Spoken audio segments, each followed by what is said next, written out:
வணக்கம். தமிழ் சினிமா பல உச்ச நட்சத்திரங்களை சந்தித்திருக்கிறது. அந்த உச்ச நட்சத்திரங்களில் தவிர்க்க முடியாத நபர் என்று பார்க்கும் போனா நம்ம மோகன் சார் சொல்லலாம். பொதுவா வெற்றியில தவிர்க்க முடியாத இடத்துக்கு வருவதுதான் வெற்றின்னு சொல்லுவாங்க. அது மாதிரி தமிழ் சினிமாவில் தவிர்க்க முடியாத நபர்ன்னு பார்த்தா அது மோகன் சாருக்கு நிச்சயமாக ஒரு இடம் உண்டு. எண்ணற்ற வெள்ளி விழா படங்கள், 100 நாள் படங்கள், 500 நாட்கள் படங்கள், 325 நாள் படங்கள், இது மாதிரி பல விஷயங்கள் அவருடைய கேரியர் கிராஃப்ல இருக்கு. அதாவது பொதுவா ஒரு விஷயம் பெரியவங்க சொல்லுவாங்க, அஹ், மெழுகுவர்த்தியின் தியாகத்தை விட தீக்குச்சியின் தியாகம் எந்த விதத்திலும் குறைந்தது அல்ல அப்படின்ற மாதிரி ஒரு விஷயம் சொல்லுவாங்க. அது போல் நம்மளுக்கு பல்வேறு பரிணாமங்களில் அவர் பயணித்திருக்கார். கதாநாயகனாக, வில்லனாக, எதிர்நாயகனாக, குணச்சித்திர பாடத்தில் காதலியை ஏமாற்றுபவராக, சொந்த மனைவியை கொல்ல துடிக்கும் 100வது நாள் படத்துல ஒரு கொடூரமான கணவனாக பல்வேறு பாத்திரங்களில் நடித்திருந்தாலும் பெண்கள் மத்தியிலும் அனைவரின் மத்தியிலும் இவர் நம்ம மோகன் சார் என்று இன்றும் அன்பால் அழைக்கப்பட்டு கொண்டிருக்கிறார். இந்த படத்துல ஹரா படத்துல அவரோட கேரக்டர் பாத்தீங்கன்னா ஒரு விஷயம் சொல்லலாம். நான் நல்லவன்னு சொல்ல மாட்டேன், நான் மிகவும் நல்லவன், மற்றவர்களும் அது போல் இருக்கும் வரை, என் சுண்டு விரலை மிதிக்கும் வரை நான் யாருடையும் கழுத்தையும் பிடிக்க மாட்டேன் இப்படின்ற மாதிரி ஒரு விஷயத்தை சாராம்சமாக கொண்டு தனக்கும் தன் குடும்பத்திற்கும் மனைவிக்கும் மகளுக்கும் ஒரு பிரச்சனை வந்ததுன்னா எந்த அளவுக்கு வெகுண்டு எழுதான்றதுதான் அந்த ஹராவோட சாராம்சம். அதனாலதான் இந்த ஹராவோட ப்ரொமோஷன்ல பாத்தீங்கன்னா மோகன் மோகன்னு சொல்லி துப்பாக்கி ஏந்தி வருகிறார். வணக்கம் மோகன் சார். வணக்கம். ஒரு சிறிய இடைவெளிக்கு பிறகு மீண்டும் அதிரடியாக மோகன்னா வரீங்க. அப்படி இருக்கும்போது ஹராவை நீங்க தேர்ந்தெடுக்க என்ன காரணம்? இண்டஸ்ட்ரியில இருக்கிற நண்பர்களுக்கு எல்லாருக்கும் தெரியும், மீடியா பீப்புள் ஃப்ரெண்ட்ஸ்க்கும் தெரியும். நிறைய கதைகள் வரும், கேட்பேன். ஆனால் ப்ராஜெக்டில் ஒரு எக்ஸைட்டிங்காகவோ ரொம்ப இம்ப்ரெசிவாக இது பண்ணால் எனக்கு ரொம்ப நல்லா இருக்குங்கிற மாதிரி ப்ராஜெக்ட்கள் வரல. அந்த டைமில் பிஆர்ஓ நிக்கில் முருகன் அவர்கள் ஒரு நாள் ஃபோன் பண்ணி, இந்த மாதிரி விஜய் ஸ்ரீ அவர் அப்படி ஒரு டைரக்டர், நீங்கள் கதை கேளுங்க, உங்களை வச்சு படம் பண்ணணும்னு ஆசைப்பட்றாரு, கதை கேட்டு முடிவு பண்ணுங்கன்னாரு. ஓகேன்னு கதை கேட்டேன். அதில் சில விஷயங்கள் ரொம்ப நல்லா இருந்துச்சு. அப்போ அவர்கிட்ட அது பேசும்போது இதெல்லாம் நல்லா இருக்கே, இதையே கொஞ்சம் அப்படி பண்ணால் நல்லா இருக்குமேன்னா, luckily director was very very encouraging. எப்படி சொல்கிறீங்க, என்ன மாதிரி கேட்குறீங்க, இல்லை என்ன எதிர்பார்க்குறீங்கன்னு கேட்க ஆரம்பித்தார். ரொம்ப பிரமாதமான டிஸ்கஷன் போகும்போது ஐ குட் சி அவர்கிட்ட இருக்கிற அந்த டேலண்ட் என்னால் ஐடென்டிஃபை பண்ண முடிஞ்சுது. அப்படியே பேச பேச சில நாட்களாக 7th டிராஃப்ட் பர்ஃபெக்டாக வந்தது. அதனால தான் அது பார்க்கும்போது கேட்கும்போது ரொம்ப நம்பிக்கையோட இந்த ப்ராஜெக்டில் நடித்தேன், நல்லாயிருக்கும், கூட்டணியாக எல்லாரும் ஜெயிக்க முடியும்னு ஒரு நம்பிக்கை வந்துச்சு. அதனால தான் சார், இப்போ பல சாதனைகள் புரிந்த சச்சின் டெண்டுல்கர் திரும்பி களம் இறங்கும் போதும், பல சாதனை புரிந்த மைக்கேல் ஜாக்சன் திருப்பி ஸ்டேஜ் இறங்கும்போது முதல் முறை அப்படின்ற ஒரு வயிற்றுல ஒரு சின்ன பட்டாம்பூச்சி பறந்ததா சொல்லியிருக்காங்க. அது மாதிரி ஹராவில் ஃபர்ஸ்ட் டே ஷூட்ல நீங்க என்ன ஃபீல் பண்ணீங்க? ஃபஸ்ட்டு இல்லை, பூசணிக்காய் உடைக்கும் போதும் அதே தான் பட்டம் பூச்சி தான் எனக்கு. ஹராங்கிற படம் என்னோட பார்வையில் முதல் படமாக தான் நான் நினைக்கிறேன்.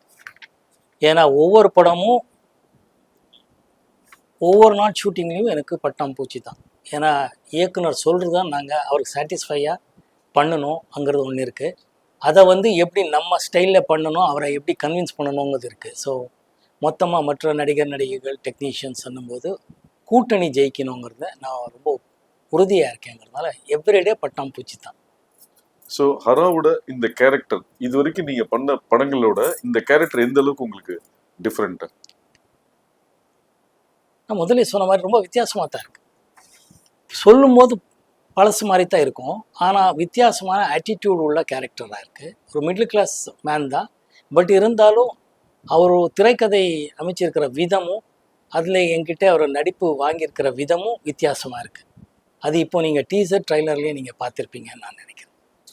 ஸோ இந்த சிறு இடைவெளிக்கு பிறகு வர நீங்க எந்த அளவுக்கு சினிமாவை மிஸ் பண்ணியிருக்கீங்க, சினிமா உங்களை மிஸ் பண்ணியிருக்குன்னு நீங்கள் நினைக்கிறீங்களா?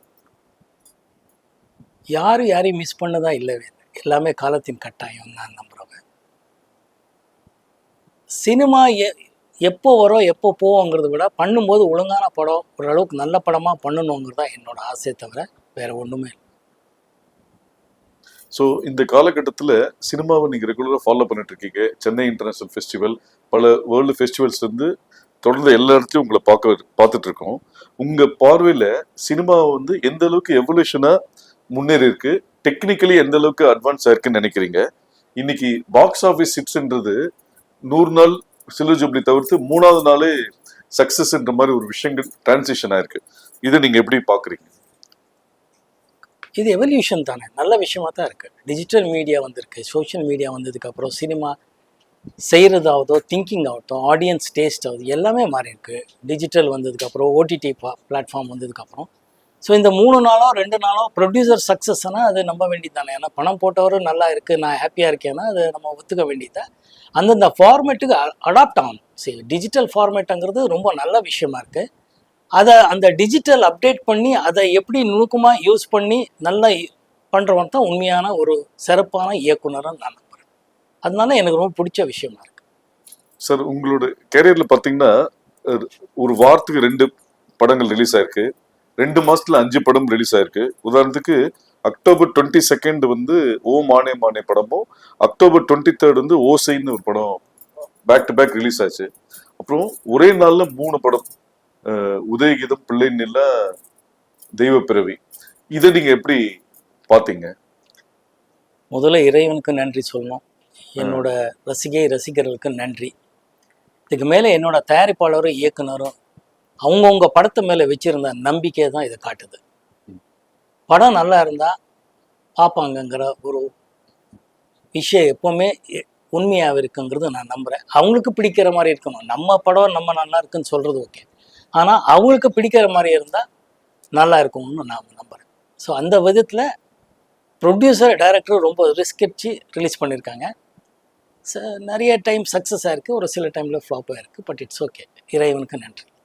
சார், ஹரால வந்து அந்த ஒரு கான்செப்ட் என்ன சொல்லிருக்கீங்கன்னா, பள்ளிக்கூடங்களில் சட்டங்களை சொல்லித்தர வேண்டும்னு ஒரு மெசேஜ் வந்து ஸ்ட்ராங்கா கன்சீவ் ஆயிருக்கு. இது வந்து எந்த அளவுக்கு சாத்தியம்னு நினைக்கிறீங்க? இதுதான் ரொம்ப நல்ல விஷயம். அதான் சொன்னேன் நான். இப்போ களம் ஒரு அப்பா பொண்ணு கதையாக இருந்தாலும் டைரக்டர் சொல்லியிருக்கிற விதம் சொல்கிறத இது ஒரு முக்கியமான பாயிண்ட் தான்.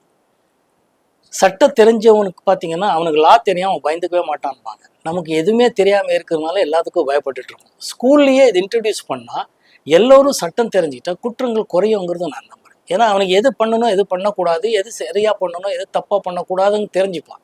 அதனால அது சட்டம் வந்து ஸ்கூல்லையே இன்ட்ரடியூஸ் பண்ணால் ரொம்ப நல்லதுங்கிறது இயக்குனர் சொல்லியிருக்கிறாரு. அதை நம்புகிறேன், நானும் அது கரெக்டாக ஒத்துக்கிறேன். So working experience with director Vijayasri, இந்த படத்தோட எதிர்பார்ப்பு ஃபர்ஸ்ட் டீசர்லே அதிகமாச்சு. அதுல உங்களுக்கு டைலாகே கிடையாது, விஷுவலா தான் காமிச்சாங்க. இப்போ இந்த படம் முடிஞ்சிடுச்சு. ஸோ இந்த டிராவல் நீங்க எப்படி பாக்குறீங்க? ரொம்ப நல்லா தான் பார்க்குறேன். ஐ எம் ஸோ ப்ரவுட். நம்ம இந்த படம், இந்த களம் நான் தேர்ந்தெடுத்திருக்கேங்கிறது எனக்கு ரொம்ப பெருமையாக இருக்குது. இது எப்படியே டிஜிட்டல் விஷயங்கிறத கரெக்டாக அவர் யூஸ் பண்ணுறாருங்கிறதா. பாலு மகேந்திரா சார் எப்போவுமே சொல்வார் ஒரு டைமில், நாடகங்களுக்கும் சினிமாவுக்கு இருக்கிற வித்தியாசம் என்னென்னா, நாடகம் வெறும் டைலாக் ஓரியன்டாக இருந்து பகிர்ந்து அதுவும் பெரிய லெவலில் ஹிட் ஆயிருக்கு. அதுக்கப்புறம் ஃபிலிம்ஸ் வரும்போது விஷுவலி எப்படி சொல்கிறீங்க நீங்கிறதா ரொம்ப முக்கியம். எத்தனையோ விஷயங்கள் டைலாகோடவும் கன்வின்ஸ் பண்ணலாம், வித்தவுட் டைலாகும் கன்வின்ஸ் பண்ணலாங்கிறது நிறைய படங்கள் உதாரணத்துக்கு சொல்லலாம். அந்த மாதிரி இயக்குனர் விஜயஸ்ரீ அவர்கள் இந்த படத்தை எப்படி விஷுவலாக கொடுக்க முடியுங்கிறத கொடுத்துருக்கிறார். அதுதான் எனக்கு ரொம்ப பிடிச்ச விஷயமா இருக்கு. அவர்கிட்ட பலமே அதுதான். சார், இன்னைக்கு வந்து ஓடிடி பிளாட்ஃபார்ம்ஸ் வந்து சினிமாவுக்கும் ரசிகர்களுக்கும் ஒரு முக்கிய பங்கு வகிக்கு. இந்த ஓடிடி வந்து இன்னும் ஏர்லியரா வந்திருக்கலாம்னு நீங்க நினைக்கிறீங்களா, இல்ல தியேட்டர் எக்ஸ்பீரியன்ஸ் தான் பெஸ்ட்னு நினைக்கிறீங்க? எனிடே தியேட்டர் எக்ஸ்பீரியன்ஸ் தான் பெஸ்ட், அதில் டவுட் இல்லை. பட் ஓடிடிக்கு இப்போ ஆஃப்டர் கொரோனா வந்து எல்லாரும் அடாப்ட் ஆகிட்டு இருக்காங்கிறது கரெக்ட். ஒரே ஒரு விஷயம், ஃபிலிம் மேக்கர்ஸ் கிட்ட ஓடிடி பிளாட்ஃபார்முக்குன்னு படம் பண்ணுறதுல எனக்கு அவ்வளோ உடன்பாடு இல்லை. ஏன்னா அதுக்கு சரியாக இப்போ ஓடிடி பிளாட்ஃபார்ம்லேயே தியேட்டரில் ரிலீஸ் பண்ணுங்க, அதுக்கப்புறம் தான் ஓடிடின்றாங்க. அதான் முக்கியமாக இருக்குது. படம் வந்து தியேட்டருக்காக எடுக்கணும், அது ஓடிடியில் ரிலீஸ் பண்ணலாம், அவ்வளோதான். Otherwise theatre experience is the best experience in the world. நான் எப்போவுமே அதுதான் சொல்லுவேன். இப்போ நீங்கள் 80s பாப்புலரான ஹீரோ, இப்போ இந்த 80s ஆர்டிஸ்ட்டை ஸ்க்ரீன் ஸ்பேஸ் ஷேர் பண்ணணும்னா நீங்கள் யார் கூட பண்ணணும்னு நினைக்கிறீங்க?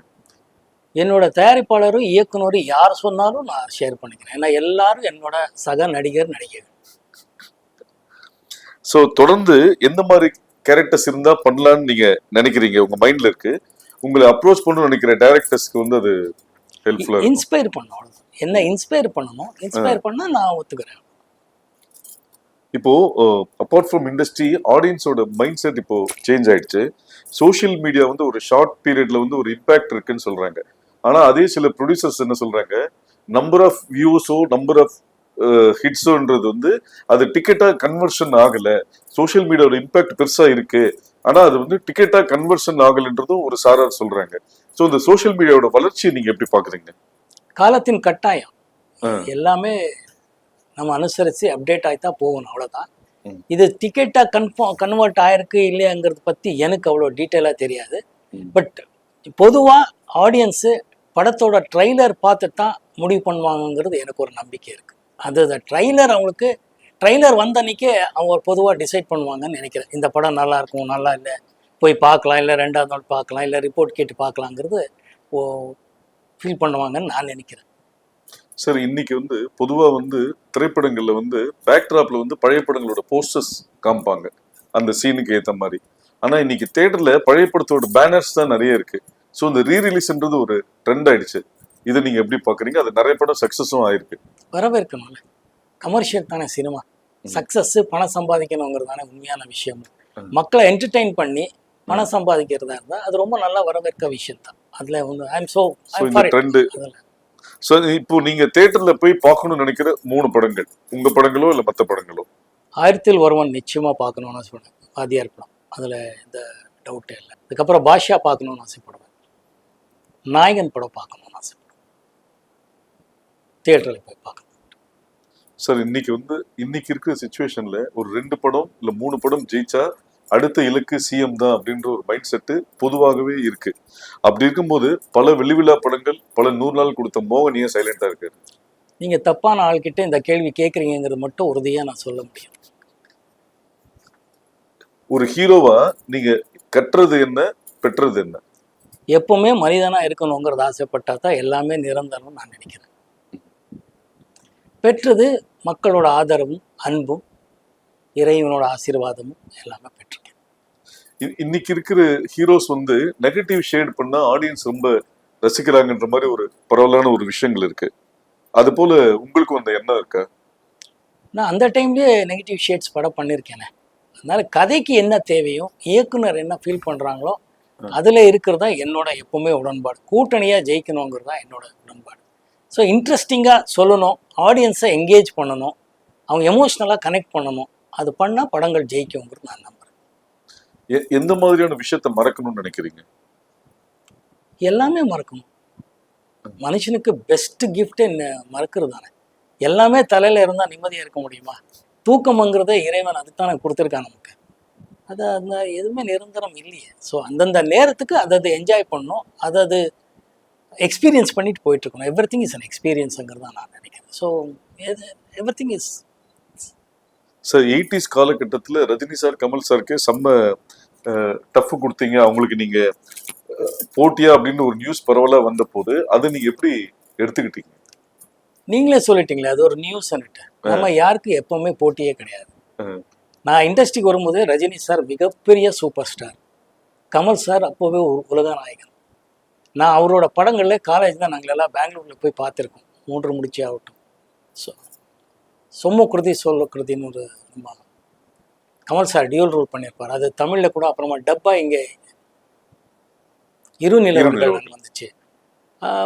முள்ளு மலரும் ஆகட்டும், நிறைய படங்கள் காலேஜ்லேயே அவர் படங்கள் பார்த்து வளர்ந்தவங்க. நாங்கள் வந்து சினிமா நடிகனாக ஆசீர்வாதம் இருக்குது, மக்கள் ஆதரவு கிடைச்சிது, நல்ல படங்கள் பண்ணுறதுக்கு வாய்ப்பு கிடைச்சிது, வெற்றி அடைஞ்சது. தவிர நம்ம யாருக்கும் யாருமே போட்டியே கிடையாதுங்க. அவங்கவுங்க ஸ்பேஸ் இருக்கும், அதுலேயே அவங்கவுங்க எவ்வளோ சாதனை பண்ண முடியுமாங்கிறது மட்டும். தவிர ரஜினி சார், கமல் சார் என்றைக்குமே ரஜினி சார், கமல் சார் தான். நம்ம யாருக்கும் அப்போ இல்லை, எப்பவுமே யாருக்குமே யாரும் போட்டி இல்லை.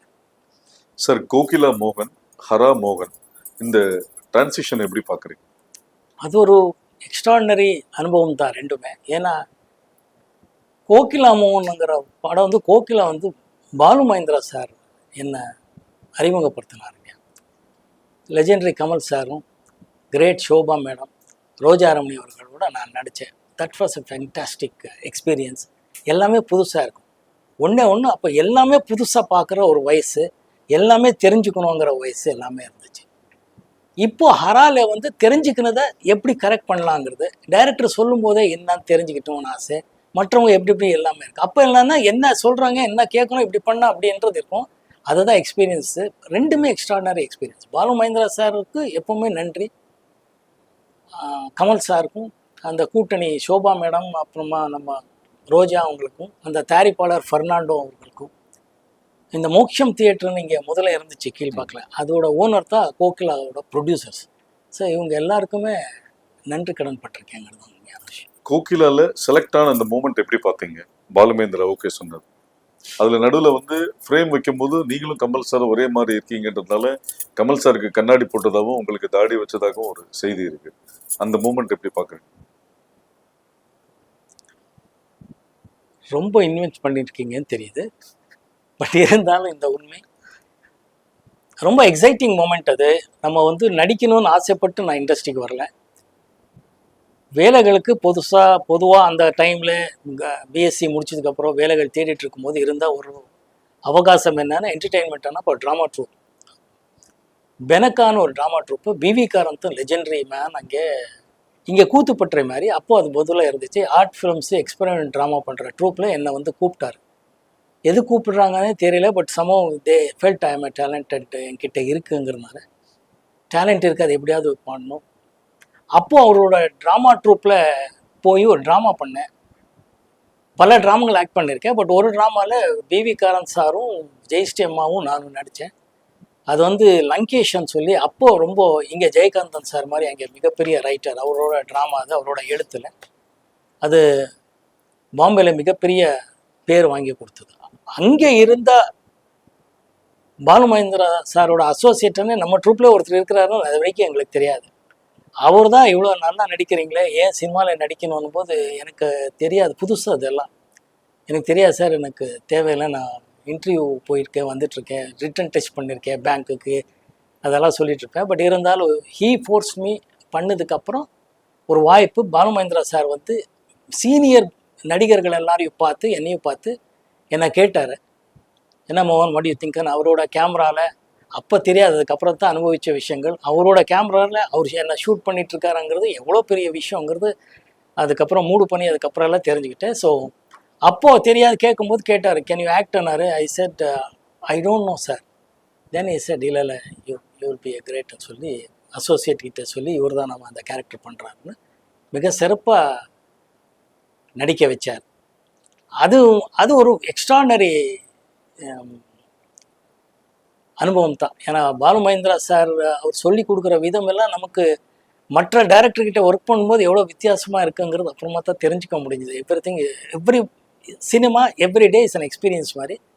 ஐ am so blessed, God is so kind to மீங்கிறது தான் நான் நினைக்கிறேன். அதனால் பாலு மகேந்திரா சார்கிட்ட ஒர்க் பண்ண அதுவும் இப்போ ஹரா ஒர்க் பண்ணிட்டு இருக்கிற விதமும் இதுதான் மேஜர் டிஃப்ரென்ஸ்ன்னு நான் ஃபீல் பண்ணுறேன். Sir Balu Mahendra sir first frame வைக்கும்போது வியூ ஃபைண்டரில் உங்களை பார்த்துட்டு mark my words this boy will be rock அப்படின்ற மாதிரி சொன்னதா அந்த படத்தில் ஒர்க் பண்ண ஒரு டெக்னீஷியன் சொன்னார். அது நீங்கள் கேட்கும் போது அது எந்த அளவுக்கு நம்பினீங்க? எனக்கு எல்லாமே புதுசாக இருக்க தவிர நான் நம்பி, ஏன்னா I never thought that I be an actor. In fact இன்னைக்கு ஒரு உண்மையை சொல்கிறேன். கோகிலா படத்தில் நான் சிண்டிகேட் பேங்க் எம்ப்ளாய். நான் அதுக்கு முன்னாடி சிண்டிகேட் பேங்க்கில் எல்லாம் போய் ரிட்டன் டெஸ்ட் எல்லாம் பண்ணி பாஸ் பண்ணியிருந்தேன். அதுக்கப்புறம் இந்த படம் வந்துச்சு, ஆஃபர் வந்தது, நான் நடிச்சிட்டேன், படமும் ஹிட் ஆகிடுச்சு. ஆனால் அதுக்கப்புறம் எனக்கு வந்து வேலைக்கு ஆஃபர் வந்துச்சு. அப்போது ஒரு 2-3 படம் கமிட் ஆகிருந்தேன். நேராக போய் அங்கே பேங்க்கில் போய் ரிக்வெஸ்ட் பண்ணேன், sir I don't know sir, சமம் I become an actor but I want to work in the bank, that's why பண்ணேன். நீங்கள் லாஸ் ஆஃப் பேல எனக்கு லீவ் கொடுக்குறதா இருந்தால் அந்த இருக்கிற 2-3 படங்கள் முடிச்சிட்டேன் sir, but I would like to work in this பேங்க்னு சொன்னேன். They were very kind enough, God was very kind. அவர் லாஸ் ஆஃப் பேல கொடுத்தாரு. பட் அது கண்டினியூஸாக லாஸ் ஆஃப் பேலே போய் வேலை ரிசைன் பண்ண வேண்டிய ஒரு சூழ்நிலை வந்தேன்.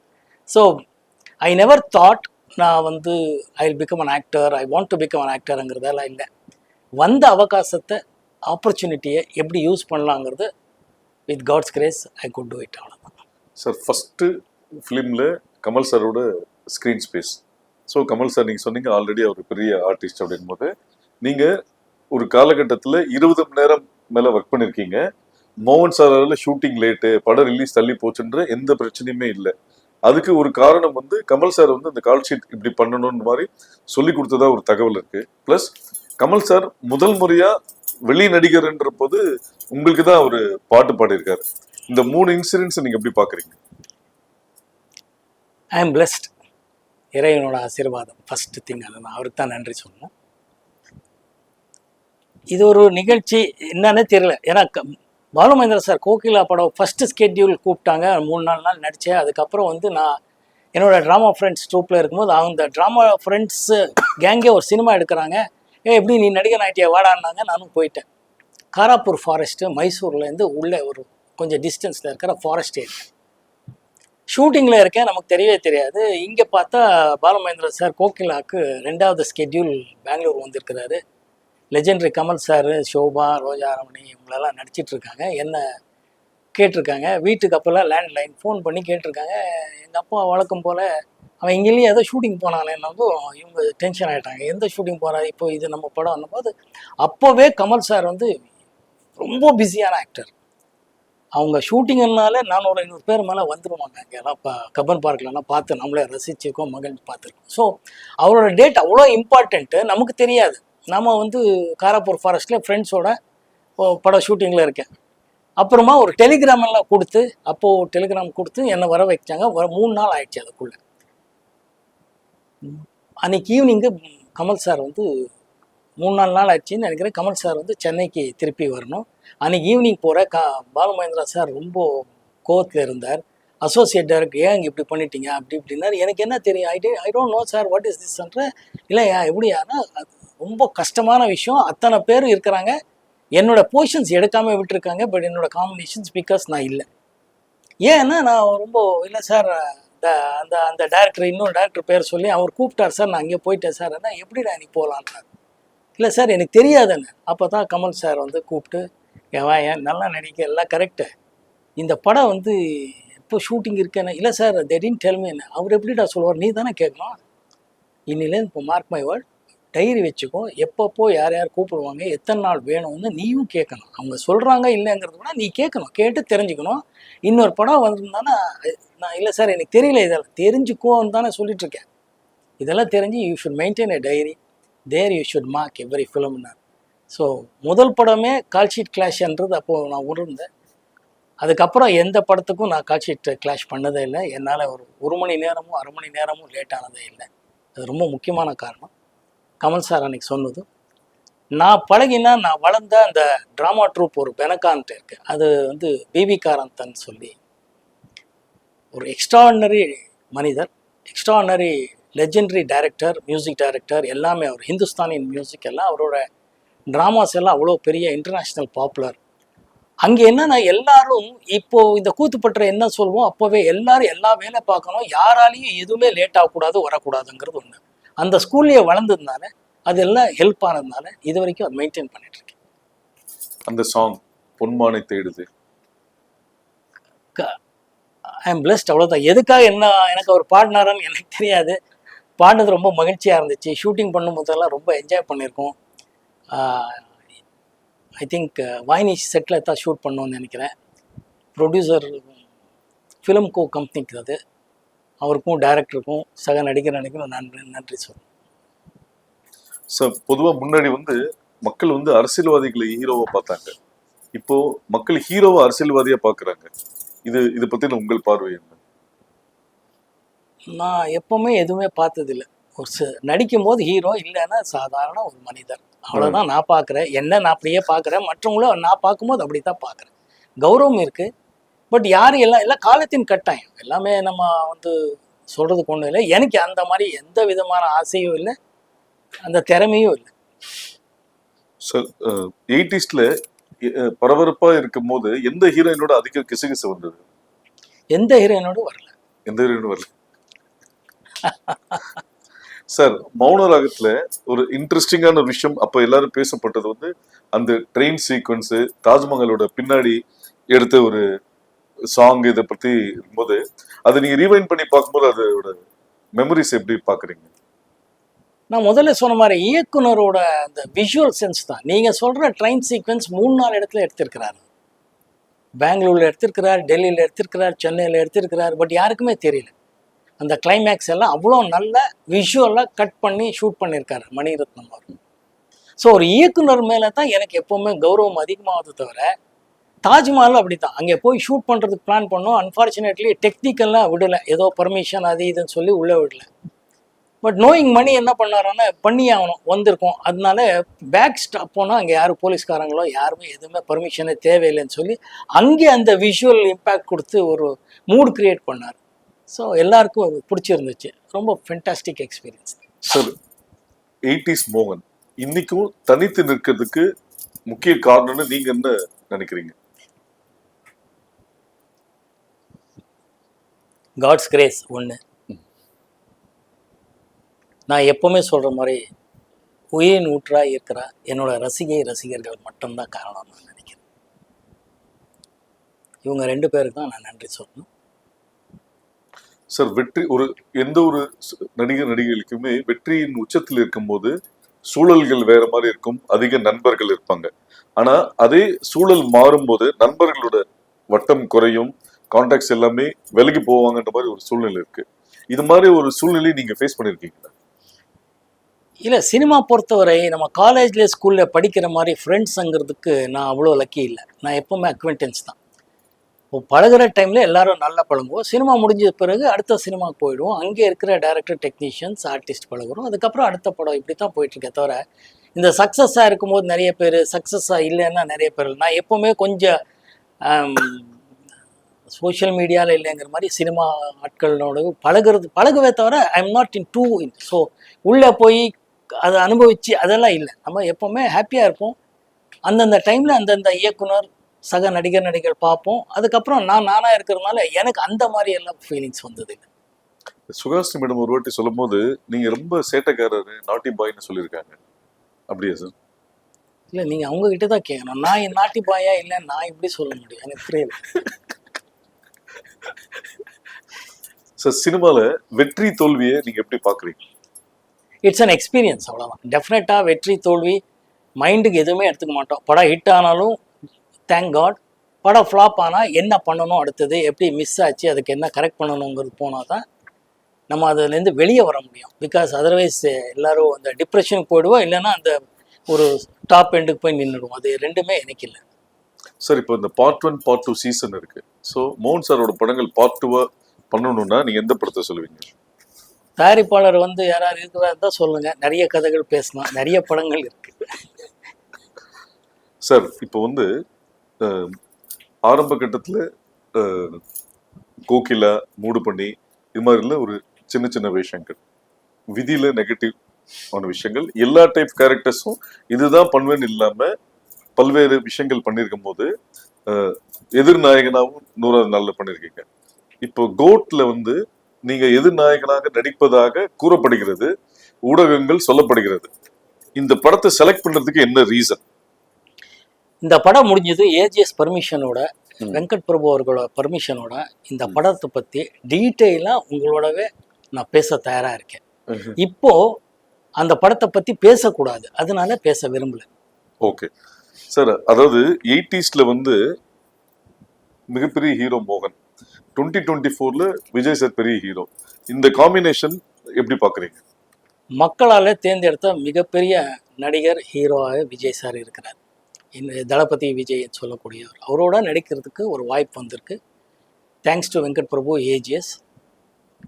அவர் ரொம்ப அவர்கிட்டேருந்து கற்றுக்க வேண்டியது இருக்குது. ஏன்னா is a very very very deep person, very silent man. அந்த அளவுக்கு சைலண்ட்டாக இருக்கிறது கற்றுக்கணும்னு நானே ஆசைப்படுறேன். இது அவர்கிட்டயே நான் சொல்லியிருக்கேன். இதுதான் அவர்கிட்ட நான் ரொம்ப சிறப்பாக இருக்கிற ஒரு அம்சமாக நான் நினைக்கிறேன். எதுவாக இருந்தாலும் அவர் அவ்வளோ டீப்பாக சைலண்ட்டாக உட்காந்து எல்லாமே அப்சர்வ் பண்ணிட்டு இருப்பார் தவிர, அது எனக்கு ரொம்ப பிடிச்ச விஷயமா இருக்குது. ஸோ அதை அவர்கிட்ட இருந்து கற்றுக்கணும்னு ஆசைப்படுறேன். ஒரு நடிகனா எதை ரொம்ப மிஸ் பண்ணுறதா நினைக்கிறீங்க? என்ன மிஸ் பண்ணுற மாதிரி எனக்கு தெரியல. நடிப்பும் ஒரு தொழில் ரீதியாக வரும். நடிச்சுட்டு வீட்டுக்கு போகிறோம், கார் ஏறினதும் ஃபேமிலி மேன் இல்லை ஃப்ரெண்டாக ஒரு எல்லாத்தையும் பேசுவோம் தவிர பெருசாக ஃபீலிங்குங்கிறது அது நல்ல படம் கொடுக்கும்போதோ தோல்வி படம் கொடுக்கும்போது அந்த டைமில் தான் ஒரு எக்ஸ்பீரியன்ஸாக வரும். அதுக்கு தேங்க் காட் சொல்லி அதுக்கு அடுத்த கட்டத்துக்கு போகிறது தான் நமக்கு கரெக்டாக இருக்கும். சார், நடிகனா சில இடத்துல நம்ம தவறி இருக்கலாம், ஆனால் மனுஷனா நான் ஜெயிச்சிட்டேன்னு சொல்கிறதா இருந்தால் நீங்கள் எதை சொல்லுவீங்க?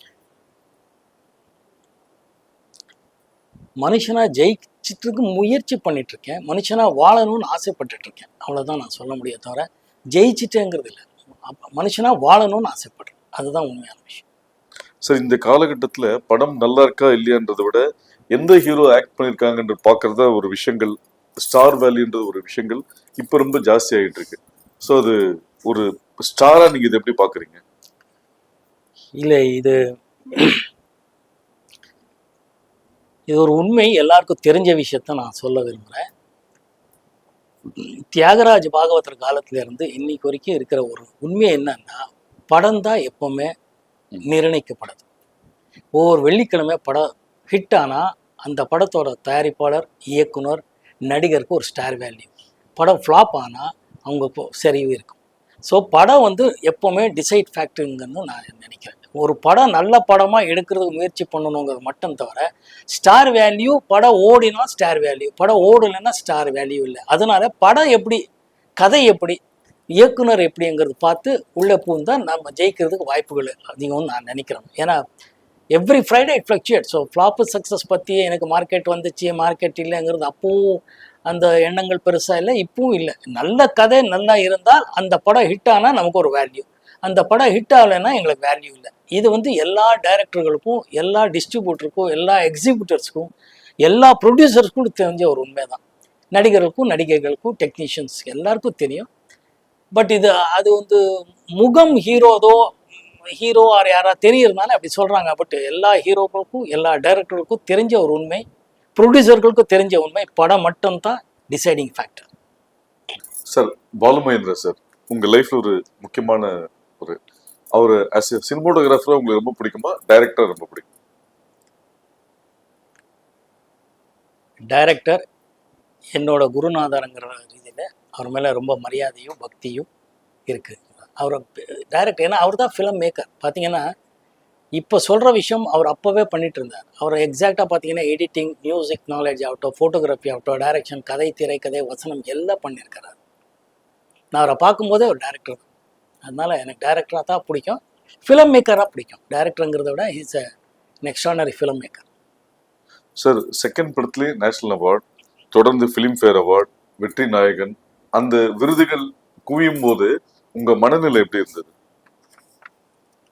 நான் உங்களுக்கு போர் அடிக்கும், பட் அதான் உண்மை. தேங்க் காட் தான் சொல்லணும், வேற என்ன சொல்ல முடியும்? அடுத்த கட்டத்துக்கு போனோம், தேங்க் காட் தவிர வேற எதுவுமே நினைக்கல. நல்ல கூட்டணியில் என்ன சேர்த்து வச்சுட்டு இருந்தாருங்கிறது தான் இறைவனுக்கு நன்றி சொல்ல. சார், இப்போ மோகன் சார் இந்த லவ் பண்றவங்க, லவ் பண்ணலான்னு இருக்கிறவங்க, லவ்ல ஃபெயிலியர் ஆனவங்க, இவங்க எல்லாம் மோகன் சார் ஒரு டிக்ஷனரியா பாக்குறாங்க. ஏன்னா லவ் பண்றதுக்கும் பாட்டு கொடுத்துருக்கீங்க, லவ் பிரேக்கப்புக்கும் பாட்டு கொடுத்துருக்கீங்க. ஸோ நீங்க ஒரு பல பெண்களின் நாயகன் அப்படின்ற மாதிரியும் சொல்றாங்க. அந்த பீரியட்ல ஜெமினி கணேசன் சார் காதல் மன்னன் அப்படின்ற போது உங்களுக்கு அதே மீறி காதல் சக்கரவர்த்தி அப்படின்றலாம் கூட நிறைய இருக்கு. நிறைய பெண்கள் மட்டும் இல்லாம பெண்களின் அம்மாக்களுமே உங்களுக்கு நிறைய பேர் பிடிக்கிற மாதிரியான ஆட்களா இருந்திருக்கீங்க. இது நீங்க எப்படி பாக்குறீங்க? நீங்க எங்கே வரீங்கன்னு தெரியுது. இது நான் எப்பவுமே இயக்குனர் தான் பார்க்குறேன். ஏன்னா இயக்குனர் என்ன சொல்றாரோ அதை செய்யறது தான் நான். அதனால இயக்குனர் நல்லா என்னை என்னோட டேலண்ட்டை எப்படி யூஸ் பண்ணணும்னு தெரிஞ்சு கரெக்டாக ஒரு ப்ரொஜெக்ட் பண்ணாங்கங்கிறதும், அந்த காலத்துக்கு வேண்டிய கதை, திரைக்கதை புதுசாக பண்ணுறாங்க அந்த பசியில் இருக்கிற இயக்குனர்கள் பண்ணுறத நான் நடிச்சதுனால அந்த இமேஜ் வந்ததுக்கு ஒரு காரணமாக இருக்கு. சார், ப்ரொடியூசரோட ஃபேவரட் ஹீரோவும் இருக்கீங்க, நியூ டைரக்டர்ஸோட ஃபேவரட் ஹீரோவும் பயணப்பட்டிருக்கீங்க. இது எப்படி பார்க்குறீங்க? பொதுவாக பயணங்கள் முடிவதில்லைக்கு அப்புறம் நான் புதுசாக பசி இருக்கிற ஒரு இயக்குனர்களாக தேர்ந்ததில் இருப்பேன். எப்பவுமே அந்த தேடுதல் தான் எனக்கு. ஏன்னா நல்ல இயக்குனர்கிட்ட நம்ம இருந்தால், நம்ம நல்ல டைரக்டரோட கூட்டணியாக இருந்தாலே படம் ஜெயிக்குங்கிறது தான் என்னோட கீதை. ஏன்னா அவர் பசி இருக்கும்போது எக்ஸ்ட்ரா நிறையா புதுசாக பண்ணுவாங்க, அந்தந்த காலத்தின் கட்டாயம். ஸோ பயணங்கள் முடிதலை ரொம்ப பெரிய ஹிட் ஆனதும் மார்க்கெட் எனக்காக உருவாகுச்சுன்னும் போது என் படம், என் மேட்டர், நான் நடிக்கிறேன்னா நல்ல வரவேற்பு எல்லா டிஸ்ட்ரிபியூட்டர், மீடியேட்டர்ஸ்லேருந்து இருக்குன்னும் போது புதுசாக வரக்கூடிய நல்ல நல்ல டேலண்ட்டை டேப் பண்ணுறி அவங்கள ஒரு 10 பேர் பார்ப்பேன்னா அதில் 1-2 பேர் இவங்க நல்லா பண்ணுறாங்கன்னு என் மனசுக்கு தோணும் போது அவங்களோட ட்ராவல் பண்ணும்போது நிறைய படங்கள் ஜெயிச்சிருக்கு. ஸோ அந்த மாதிரி விஷயங்களில் அவங்களெல்லாம் அறிமுகமாகிறதுக்கு நானும் ஒரு காரணமாக இருக்கேங்கிறது ரொம்ப பெருமையாக இருக்குது. ஸோ பெரிய பட்ஜெட் இல்லாம ஒரு நார்மல் பட்ஜெட்ல மேக்ஸிமம் சக்சஸ் கொடுத்துருக்கீங்க. பெரிய பட்ஜெட் படங்கள் ஏன் பண்ணல? நான் சொன்ன மாதிரி கதை தான் எனக்கு முக்கியம். கதையும் திரைக்கதையும் அதை வந்து எப்படி டைரக்டர் சொல்வார், இதுதான் நான் நம்பி போகிறேன். அது கனெக்ட் ஆனாலே ஆடியன்ஸோட கனெக்ட் ஆனால் படங்கள் ஓடும். பட்ஜெட் முக்கியம்தான், பட் படம் ஹிட் ஆகிறதுக்கு அது முக்கியமாங்கிறது எனக்கு இது வரைக்கும் தெரியல. ஹிட் ஆகிறதுக்கு ஆடியன்ஸுக்கு கனெக்ட் பண்ணணும். ஆக்ஷன் படமாக இருக்கட்டும், லவ் சப்ஜெக்ட் ஆகட்டும், த்ரில்லர் ஆகட்டும், எங்கேயும் ஆடியன்ஸ் கனெக்ட் ஆகி அவரை என்கேஜ் பண்ணணுங்கிறது டைரக்டர் கையில் தான் இருக்குது. அஃப்கோர்ஸ் ஏன் டைரக்டர் கையில் இருக்குன்னு நான் அடிக்கடி சொல்கிறேன்னா, அவர் தான் கேப்டன் ஆஃப் த ஷிப்னு சொல்லுவாங்க. நீங்கள் எல்லாம் கேள்விப்பட்டிருப்பீங்க. இந்த 25 கிராஃப்ட்டு டெக்னீஷியன்ஸ் ஆர்டிஸ்ட் எல்லாருமே அவரோட பின்னாடி நிற்போம். ஷிப்பே ப்ரொடியூசர்னு சொல்லுவேன். ப்ரொடியூசரு டைரக்டர் கரெக்டாக அமையும் போது அவங்க நல்ல நல்ல டெக்னீஷியன்ஸ் நல்ல நல்ல ஆர்டிஸ்ட் போட்டு ஒரு நல்ல கதைக்கு எப்படியெல்லாம் எடுத்தால் நல்லா வரோங்கிறதுல நான் அப்படி பண்ணால் நல்லா வரோங்கிறதுல எனக்கு நம்பிக்கை இருக்குது. ஸோ பட்ஜெட்டை விட இவர் இந்த மாதிரி கூட்டணி பண்ணி யார் ஜெயிக்கிறாங்கங்கிறது தேடுதல் எனக்கு வேற ஒன்று. ஸோ பொதுவாக சினிமாவில் உள்ளவங்களுக்கு வந்து வயசாகாதுன்னு சொல்லுவாங்க. நாம பண்ண படத்தை திருப்பி பார்க்கும்போது திருப்பி அந்த ஃபீலிங்கோட பார்க்குற அனுபவத்தை எப்படி பார்க்குறீங்க? ஏங்க, நான் என் கண்ணாடி பார்த்தா எனக்கு எவ்வளோ வயசாக இருக்குன்னு எனக்கே தெரியுதுங்க. என்னன்னா கதையின் ஒரு நாயகன் தான். கதையில் எப்படி வருதோன்னா, அப்போவும் நான் வந்து காலேஜ் பையனா நடிச்சிருக்கேன். அப்போது டாக்டரு, ஃபேமிலி மேனு, 2 ஒய்ஃப்க்கு புருஷனாகவும் ஒரே ஒரு ஒய்ஃப் வேணும்னு போட்டு ஒரு கொலைகாரனாகவும் ஒரு டிச் பண்ணி பண்ணும்போது கதைக்கு எப்படி வேணுமோ அந்தந்த வயசுக்கு பண்ணுறேன். அதனால தான் இப்போது ஹராங்கிறது பார்த்தீங்கன்னா, நான் ஒரு ஃபேமிலி மேனாக ஒரு +2 கிட்டுக்கு அப்பாவாக நடிக்கிறேங்கிறது அந்தந்த வயசுக்கு ஏற்ற கேரக்டர்களை அப்படியே டைரக்டரோட மூவ் ஆகிட்டு கரெக்ட் ஆகும்னு நான் நம்புகிறேன். பட் எனக்கு வயசாகிட்டு இருக்குன்னு எனக்கும் தெரியுது. இந்த சில்வர் ஜூப்ளி ஸ்டார்ன்ற அந்தஸ்து எப்படி மெயின்டைன் பண்ணுறீங்க? அது மீடியா கொடுத்துருக்கிற அந்தஸ்து. அதனால நான் ஓகேன்னு சொல்லிட்டு போயிட்டு இருப்பேன். அதான் மீடியா தான் எனக்கு அதெல்லாம் சொல்லியிருக்கு. மீடியாவுக்கு நன்றி சொன்னோம், மக்களுக்கு நன்றி சொன்னோம்.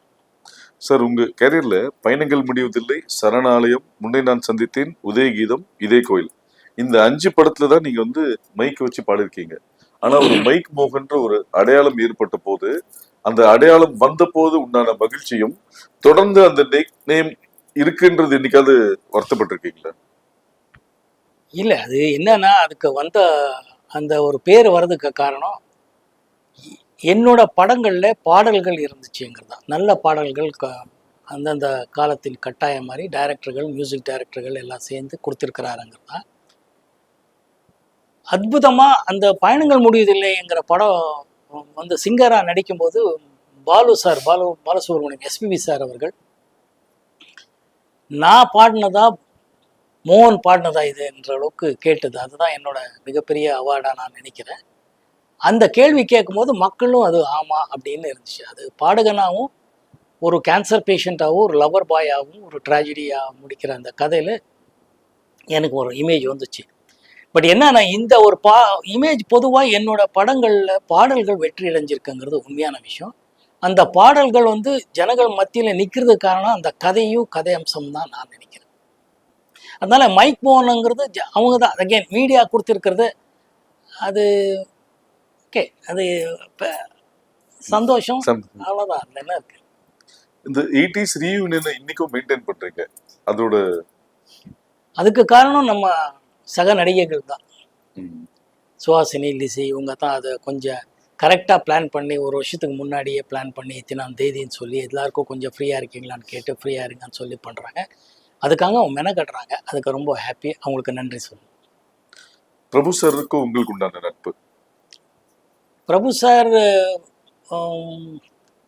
சிவாஜி சார் சன்னுங்கிறது அவருக்கு ஃபஸ்ட்டு அவர் மேலே இருந்த ஒரு பெரிய மரியாதை. எங்களுக்கு இண்டஸ்ட்ரியில் வரும்போது சிவாஜி சாரோட நடிக்கிறதுக்கு வாய்ப்பு வந்தது. அதுக்கப்புறம் அவர் சன் அவரோட வர்றாங்கன்னு சொல்லி சிவி ராஜேந்திரன் இயக்கத்தை தான் ஃபஸ்ட் அவர் லாட்ரி டிக்கெட்டுங்கிற படத்தில் தான் அவரோட முதலாக நான் பார்த்தது, நடித்தது.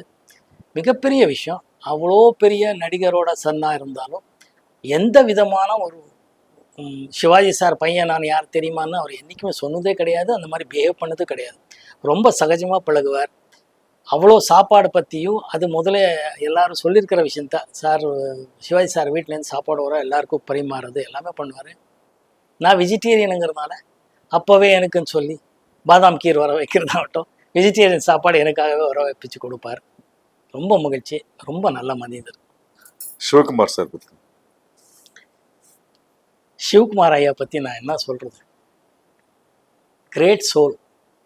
அன்னிலேருந்து இன்னைக்கு வரைக்கும் அப்படியே இருக்கிறார், அப்படியே பழகிட்டு இருக்கிறார். அவர்கிட்ட நிறைய கற்றுக்க வேண்டியது இருக்குது. Extraordinary painter. அவர் பெயிண்டிங் எல்லாம் பார்த்தீங்கன்னா, அஃப்கோர்ஸ் நடிகராகி அவர் சாதனை பண்ணிட்டாரு, பெரிய விஷயம். ஆனால் இல்லைன்னா நடிகராகவும் இல்லாமல் ஈவன் பெயிண்டராக இருந்தாலும் இந்த அளவுக்கு அவர் பேரு புகழ் சம்பாதிச்சிருப்பாருங்கிற அளவுக்கு எக்ஸ்ட்ராடனரி பெயிண்டர். அன்னிலேருந்து இன்னைக்கு வரைக்கும் சகஜமாக பழகிட்டு இருக்கிற சில மனிதர்களில் அவர் ஒருத்தர் தான். ஒரு சில பேர் தான் இருக்கிறாங்க அந்த மாதிரி. அவர் இன்றைக்கும் பார்த்தீங்கன்னா அவ்வளோ டிசிப்ளின் லைஃபு. அவர் அன்றைக்கி ஒரு காணொலியில் பார்த்தேன், புதன்கிழமை சனிக்கிழமை எண்ணெய் போட்டு குளிங்கன்னு இன்றைக்கும் சொல்லிட்டு இருக்காரு. இன்றைக்கி அது ரொம்ப ரொம்ப முக்கியமான விஷயம். பட் அவர் அது இன்றைக்கும் தைரியமாக சொல்கிறாரு. இன்றைய அரசியல் ஆகட்டும், ஃபிலாசபி ஆகட்டும், நம்ம தமிழ் கலாச்சாரத்தாகட்டும், இன்றைக்கி எல்லாருக்கிட்டையும் பேசிகிட்டு இருக்கிறாரு, மேடையில் பேசுகிறாரு. அவரோட பேடை பேச்சுக்கள் எல்லாம் அவ்வளோ நல்லாயிருக்கும். மேடை பேச்சுக்கள் எல்லாம் அவ்வளோ எக்ஸ்ட்ரானரியாக இருக்குது. அவர் ஜென்ரேஷனில் நம்ம அவர் தெரிஞ்சு வச்சுருக்கோங்கிறதுலாம் எங்களுக்கெல்லாம் பெருமையாக இருக்குது. சார், சில்க் ஸ்மிதா வந்து ஒரு அப்பார்ட் ஃப்ரம் கிளாமர் ஒரு கைண்ட் ஹார்ட்டட் பர்சன் சொல்லுவாங்க. உங்கள் 2 பேர் கூட அந்த நட்பு. சில்க் ரொம்ப நல்ல ஹியூமன் பீயிங். ரொம்ப கஷ்டத்தை அனுபவித்து வந்திருக்கிறதுனால இண்டஸ்ட்ரிக்கு வரும்போதே அவங்க ரொம்ப பெயின் ஆகிற தான் வந்திருப்பாங்க. ரொம்ப ஒரு டிசப்பாயிண்டட் பாவம், ரொம்ப கஷ்டப்பட்டு வந்ததுனால அவங்களுக்கு அந்த பெயின் தெரியும். எக்ஸ்ட்ராடனரி ஹியூமன் பீயிங் அந்த பொண்ணு. அவங்க நடித்த கேரக்டருக்கும் அவங்களுக்கும் சம்மந்தமே இல்லை. She was very very nice lady to work with. அதை விட பழகிறதுக்கு ரொம்ப நல்லா பழகுவாங்க. பேசுகிற டோன் ஆகட்டும் எல்லாமே அவ்வளோ ஈஸியாக இருக்கும். இன்ஃபேக்ட் எனக்கு நல்லா ஞாபகம் இருக்குது, அவரும் அந்த அம்மா சில்க் ஸ்மிதாவோட ஷூட்டிங்னாலே ஷூட்டிங் பார்க்கவே அத்தனை பேர் வருவாங்க. எக்ஸிபிட்டர்ஸ்லேருந்து டிஸ்ட்ரிபியூட்டர்லேருந்து வந்து பார்ப்பாங்க. அந்த அளவுக்கு சில்க் ஸ்மிதான்னா அவ்வளோ ஒரு கிரேஸ் இருக்கும். But she was always a very very very ரொம்ப நார்மல் ஹியூமன் பீயிங்காக தான் பழகிட்டு இருந்தாங்க. செட்டுக்கு வருவாங்க. அந்த ஒரு விஷயத்தில் we lost a great soul. எங்களுக்கெல்லாம் அந்த சோல் மிஸ் பண்ணதில் எனக்கும் கொஞ்சம் வருத்தமாக தான் இருக்குது. சார், சோக பாட்டுனாலே மோகன் சாரோட ரெஃபரன்ஸ் நிறைய இருக்குது. மோகனுக்கு பிடிச்ச சோக பாட்டுனா எதை ரிலேட் பண்ணுவீங்க? நான் இது பொதுவாக எல்லா இடத்துலையும் சொல்கிறது, கேட்குறவங்களுக்கு கேட்பேன் எந்த பாட்டு உங்களுக்கு பிடிச்சிருக்குன்னு. அந்த பாட்டு தான் நான் எனக்கும் பிடிச்சிருக்குன்னு சொல்லுவேன். ஏன்னா இட்ஸ் லைக் 5 ஃபிங்கர் மாதிரி, ஃபிங்கர்ஸ் எப்படிங்கிற மாதிரி தான். எல்லா பாடல்களும் அவ்வளோ நல்லா இருக்குது.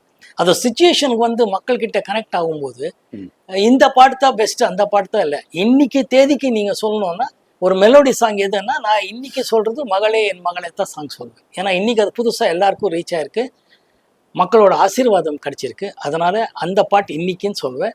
பட் என்றைக்கும் எல்லா பாடல்களும் வெற்றி அடைகிறதுக்கு காரணம் அந்த கதை அம்சம் தான் சொல்கிறேன். இன்றைக்கி ஒரு மெலோடி சாங்கன்னா மகளே என் மகளேங்கிறது தான் சொல்லுவேன். சார், உங்களுக்கு எஸ்பிபி சார் பல ஹிட்ஸ் கொடுத்துருக்காரு, பேரலி ஏஸ்ஜாஸும் ஹிட்ஸ் கொடுத்துருக்காரு.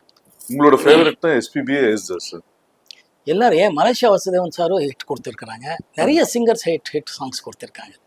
அதனால தமிழ்நாட்டில் யாருக்குங்க எஸ்பிபி சார் பிடிக்காத மனிதர் யார் இருக்காங்க? அந்த மாதிரி ஒரு லெஜெண்டரி சிங்கர் இனிமேல் நான் பார்ப்பேங்கிறது எனக்கு நம்பிக்கை இல்லை. வருங்காலத்தை பற்றி சொல்கிறதுக்கு நான் ஒரு அஸ்ட்ராலஜர் கிடையாது. But full singer, any kind of song, எந்த மொழி ஆனாலும் எந்த மாதிரி சாங் ஆனாலும் எக்ஸ்ட்ராடனரியாக பாடிட்டு இருந்த ஒரே சிங்கர் எஸ்பிபி சார். நான் இதுக்கு முன்னாடியே சொல்லியிருக்கேன், நம்ம காலேஜ் ஸ்கூலில் படிக்கும்போதே we used to love SPB sir. பெங்களூர்லேயே அவர் பாடினா கன்னடா பாடல்களாகட்டும் தமிழ் பாடல்களாகட்டும் வி யூஸ் டு ஹம் நம்ம காய்கா பாடிக்கிட்டே அலையும். ஏன்னா அவர் தான் இந்த கமல் சார் படத்துல எல்லாம் சூப்பராக பாடியிருப்பார். பழைய கமல் சார் ஜெயசுதா படம் மறந்துட்டேன் படத்தோட பேர். அது வந்து தியேட்டருக்கு போய் பார்த்து வெளியில் அந்த தப்பாகவே பாடினாலும் ஜாலியாக சுற்றிட்டு அலையிற ஒரு பேர். ஏன்னா அவ்வளோ இன்ஸ்பயர் பண்ணியிருக்காரு, அவ்வளோ நம்மளோட ஐடென்டிஃபை பண்ணியிருக்காரு. நம்ம அவர் அப்படி போயிருக்கோம். அவரோட எந்த பாட்டு பாடினாலும் எந்த மொழி பாடினாலும் அவர் அது அவ்வளோ பர்ஃபெக்ஷனாக இருக்குங்கிறது. Complete singer. ஸோ டெஃபினட்டாக எஸ்பிபி சார் இந்த லிஸ்ட்லேயே நீங்கள் சேர்க்கக்கூடாது. அதர்வைஸ் எல்லா சிங்கர்ஸும் பிடிக்கும். எல்லாரும் ரொம்ப ரொம்ப நல்லா பாடியிருக்காங்க என்னோட பாடல்கள். உங்கள் லைஃப்பில் மறக்க முடியாத படம்னா இது வரைக்கும் பண்ணதில்ல, எந்த படம் சொல்லுவீங்க, ஏன்? மறக்க முடியாத படமேங்கிறதே இல்லையே. எல்லா படமும் ஒரு எக்ஸ்பீரியன்ஸ்ன்னு தானே சொல்கிறேன். இன்றைக்கி கேட்டால் ஹரான் தான் நான் சொல்கிறேன். அது ஏன்னா அது இன்னும் ரிலீஸ் ஆகலை. அது தயாராகிட்டு இருக்கு. அந்த எக்ஸைட்மெண்ட் இருக்குது. எங்கள் கூட்டணிக்கே ஒரு ஒரு எக்ஸைட்மெண்ட் இருக்குது. எப்படி வந்துட்டுருக்கு, எப்படி ஆடியன்ஸ் சொல்கிறாங்கிறது இருக்குது. அதுதான் இப்போ எக்ஸ்பீரியன்ஸ், அதுதான் என்ஜாய் பண்ணிகிட்ருக்கோம், அதான் போயிட்டுருக்கோம். Otherwise most of the films is an experience தான். So good films, bad films சொன்னார். ஸோ இளையராஜா சாருக்கு உங்களுக்கு உண்டான நட்பு, பொதுவாக உங்களுக்கு நிறைய ஹிட்ஸு கொடுத்துருக்காரு. ஸோ அந்த விஷயங்கள் இப்போது சொன்ன மாதிரி தான், எஸ்பிபி சார் சொன்ன மாதிரி தான். இளையராஜா சார் பற்றி என்ன சொல்கிறது, அவர் அன்னைக்கிளியிலேருந்து இது வரைக்கும் ஹிட் ஃபிலிம்ஸ் தான் கொடுத்துருக்காரு, ஹிட் சாங்ஸ் தான் கொடுத்துருக்கிறார். எல்லா வெற்றி படங்கள் பின்னாடியும் அவர் இருக்கிறாருங்கிறது உண்மைதான். ஒவ்வொரு பாடல்களும் அவர் யார் நடிக்கிறாரு இல்லைங்கிறத விட அவர் கதைக்கு எப்படி வேணும்னு போட்டு தான் எனக்கு தெரிஞ்ச உண்மைகள். அதாவது ஒரு படத்துக்கு இப்போ பயணங்கள் முடியுது இல்லையா, நான் நடிக்கிறேங்கிறது சாருக்கு எப்படி தெரியும், நெஞ்சத்தை கீழாத நான் நடிக்கிறேங்கிறது சாருக்கு எப்படி தெரியும். அவர் எக்ஸ்ட்ரானரியாக பாட்டு பண்ணி கொடுப்பார். அந்த பாட்டை வந்து ஸ்க்ரீன்லேயே எக்ஸ்ட்ரானரியாக கொண்டு வந்த ஆர் சுந்தரராஜன் அவர்களாகட்டும், மகேந்திரன் சார் ஆகட்டும், மணிவண்ணன், இந்த மாதிரி நிறைய லெஜெண்டரி டைரக்டர்ஸ் பண்ணதுனால அது ரீச் ஆயிருக்கு. அவர் எந்த ஹீரோ எந்த டைரக்டருங்கிறத இதே இல்லை அவருக்கு.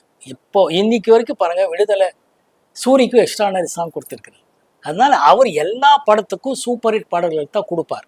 அந்த பாட்டு எக்ஸ்டென்ஷன் ஆடியோ ரிலீஸ் ஆகி ஹிட் ஆகிருக்கும், படமாக ஹிட் ஆகும்போது படமும் ஓடணும். அந்த படத்தை ஓடுறதுக்கு நான் டைரக்டர் பங்கு இருக்குன்னு நான் சொல்வேன். டைரக்டர் வந்து எப்போ ஆடியன்ஸ் கிட்ட கனெக்ட் பண்ணுவாங்களோ அந்த பாட்டு இன்னும் பெரிய லெவலில் ஹிட் ஆகும். அதனால அவர் வந்து பொக்கிஷம், நமக்கு ட்ரெஷர். இப்போ வந்து எந்த ஒரு ரீ ரெக்கார்டிங் இது வரைக்கும் யாரும் பண்ண முடியாததான் அவர். அப்போ அந்த இளையராஜா சார் கிட்ட எனக்கு ரொம்ப ரொம்ப ரொம்ப பிடிச்ச விஷயம் என்னன்னா அவரோட டிசிப்ளின் தான். அவர் இசை அவர் எவ்வளோ பண்ணிட்டு இருக்கிறாருங்கிறது எல்லாருக்கும் தெரிஞ்ச விஷயம், சோஷியல் மீடியாவில் இருக்கிறவருக்கே தெரியும். பட் அவர் அந்த ஆனஸ்டாக காலை 7 மணிலேருந்து 1 மணி, ஒரு 2 to 9ங்கிறது எவ்ரிடே. பௌர்ணமிக்கு எப்படி திருவண்ணாமலைக்கு போயிட்டு வரணும் எப்படிங்கிறத கண்டினியூஸாக இயர்லி பண்ணுறதுக்கு ஒருத்தனால முடியவே முடியாது. He so dedicated either in discipline or life. 7 மணி ஆகுதுன்னா பிரசாத் ஸ்டுடியோவில் ஒரு வண்டி இருக்குங்கிறது தான் டெஃபினட். மழை வந்தாலும் சரி, வெயில் அடித்தாலும் சரி, அவர் வருவாருங்கிறது தெரியும். அவரை நம்பி அத்தனை டைரக்டர்ஸ், ப்ரொடியூசர்ஸ் போயிருப்பாங்க. அவர் யாரையும் என்றைக்குமே டிசப்பாயின்ட் பண்ணது இல்லை. அவர் வரவே இல்லை இன்னைக்கு இது வரைக்கும் கேட்டதில்லை. அவரோட அந்த டிசிப்ளின் லைஃபும் அவரோட இசையிலே அவர் இன்றைக்கும் அவருக்கு அந்த பசி இருக்குது. என்ன புதுசாக பண்ணணுங்கிறது இருக்குது. அதை நாங்கள் விடுதலை பாட்டிலே பார்க்கலாம். எக்ஸ்ட்ரானரியாக பண்ணியிருப்பார். ஸோ அவரை பற்றியெல்லாம் பேசுகிற அளவுக்கெல்லாம் நமக்கு எனக்கெல்லாம் தகுதியே கிடையாது. ஆக்சுவலாக பாடலாம், புகழலாம், அவ்வளோதான். சார், ஹராவோட ஆடியோ லான்ச்சில் பாக்யராஜ் சார் வந்து ஒரு விஷயம் சொன்னார். மோகன் வந்து ரொம்ப லக்கி பர்சன். அவரோட பணியாற்றின எல்லா மியூசிக் டைரக்டரோட எல்லா பாட்டுமே ஹிட்டு. இளையராஜா சார், எம்எஸ்வி, இளையராஜாவும் எம்எஸ்வி சேர்ந்த விஷயங்கள், லக்ஷ்மிகாந்த் பியாரிலால், கேவி மகாதேவன், சங்கர் கணேஷ், அந்த வரிசையில் இப்போ ஹரா படத்து ஒரு புது மியூசிக் டைரக்டர் பண்ணி அதோட பாடல்களும் பெருசாக ஹிட் ஆகி பெருசாக பரபரப்பாக போயிட்டு இருக்கு. உதாரணத்துக்கு அந்த மகளேன்ற ஒரு பாட்டு, ஒரு ஹார்ட்ஃபுல் சோல்ஃபுல் சாங், ரொம்ப பெயினான சாங் அப்படின்னு எல்லா ஃபாதர் டாக்டரும் ரிலேட் பண்றாங்கன்ற போது இந்த ஜேர்னியை ஒரு லெஜெண்டரி மியூசிக் டைரக்டர், ஒரு நியூ மியூசிக் டைரக்டர்ஸ், இதை நீங்க எப்படி பாக்குறீங்க? ஐ ஆம் பிளெஸ்ட். கடவுளுக்கு நன்றி சொல்லணும், இந்த டைரக்டர்ஸுக்கு நன்றி சொல்லணும், இசையமைப்பாளருக்கு நன்றி சொல்லணும். ஏன்னா ஒவ்வொரு படத்தும் அதான் சொன்ன மாதிரி பாக்யராஜ் சொன்னாருங்கிறத விட நான் சொல்றது, இப்போ லக்ஷ்மிகாந்த் பேரலால் வந்து மதர்லேண்ட் பேனர்லேயே, பொதுவாக மதர்லேண்ட் பேனர்லாம் இளையராஜா சார் தான் சொல்கிறது, அதுதான் எல்லாமே அந்த படங்கள். பட் ஒரு படம் உயிரே உனக்காகங்கிற படம் லக்ஷ்மிகாந்த் பேரலால், ஆல் சாங்ஸ் ஒரு சூப்பர் ஹிட், படமும் சூப்பர் ஹிட். அது இறைவனுக்கு நன்றி சொல்கிறது தவிர வேறு என்ன இருக்கு நமக்கு. அந்த டைரக்டரு கதை, திரைக்கதை, அது வந்து ஆர் செல்வராஜ் ஆகட்டும், வல்லபன் ஆகட்டும், உட்காந்து எழுதி அதை கனெக்ட் பண்ணுறதுக்காக மியூசிக் பண்ணுறதாகட்டும், கலைமணி சார் ஆகட்டும், நிறைய கதாசிரியர் ஆகட்டும், டைரக்டர் பண்ணுறதுல அவர் வந்து இசையமைப்பாளர்கிட்ட வேலை வாங்கி இந்த மாதிரி பாடல்கள் இருந்தால் நல்லா இருக்கும்னு சொல்லி அந்த பாடல்கள் கொடுத்ததுக்கப்புறம், வரிகள் எழுதுனதுக்கப்புறம் அது எப்படி கொண்டு வந்து சேர்க்கலாங்கிறது பண்ணும்போது, அதை நினைச்ச மாதிரியே மக்கள்கிட்ட, ஆடியன்ஸ் கிட்ட கனெக்ட் ஆகும்போது தான் வெற்றின்னு நான் சொல்லுவேன். அது வந்து எல்லா இசையமைப்பாளரும், எல்லா டைரக்டர்களுக்கு தான் நான் நன்றி சொல்றேன். சார், இப்போ இன்னைக்கு காலகட்டத்தில் படங்களுக்கு லுக் டெஸ்ட், ஃபர்ஸ்ட் லுக் பண்றது இருக்கு. நீங்க அந்த பீரியட்லேயே பாடு நிலாவுக்கு வந்து ஒரு லுக் டெஸ்ட் எடுத்ததாகவும் அது பரபரப்பாக பேசப்பட்டது. அதோட ஃப்ளாஷ்பேக் இல்லை, அது 2 கெட்டப்பு. அதான் கே ரங்கராஜன் எடுத்த படம் அது Ilaiyaraaja sir music. But as usual all songs ஒரு ஹிட் அண்ட் படமும் நல்லா போச்சு. அந்த நதியா மொய்து அவர்கள் என்னோட சக நடிகையாக நடித்தாங்க. அதுதான், அது முதல்ல ஒருத்தர் ஒரு மாதிரி கேரக்டரு, அடுத்த இன்னொரு கேரக்டராக இருக்கும்போது ஃபர்ஸ்ட் அவர் இன்னோசென்ட்டாக வில்லேஜ் பாயாக வேணும் போது எப்படியெல்லாம் பண்ணால் நல்லா இருக்கணும்னு டைரக்டரும் கேமராமேனும் நம்ம பேசும்போது இந்த மாதிரி பண்ணான்னு ஒரு சின்ன பண்ணோம். அது கடவுள் அனுகிரகத்தில் எல்லாருக்கும் பிடிச்சது. எந்த படத்தோட ஷூட்டிங் ஸ்பாட்டோட ஒர்க்கிங் ஸ்டைல் ரொம்ப ஸ்ட்ரகிளாக இருந்தது?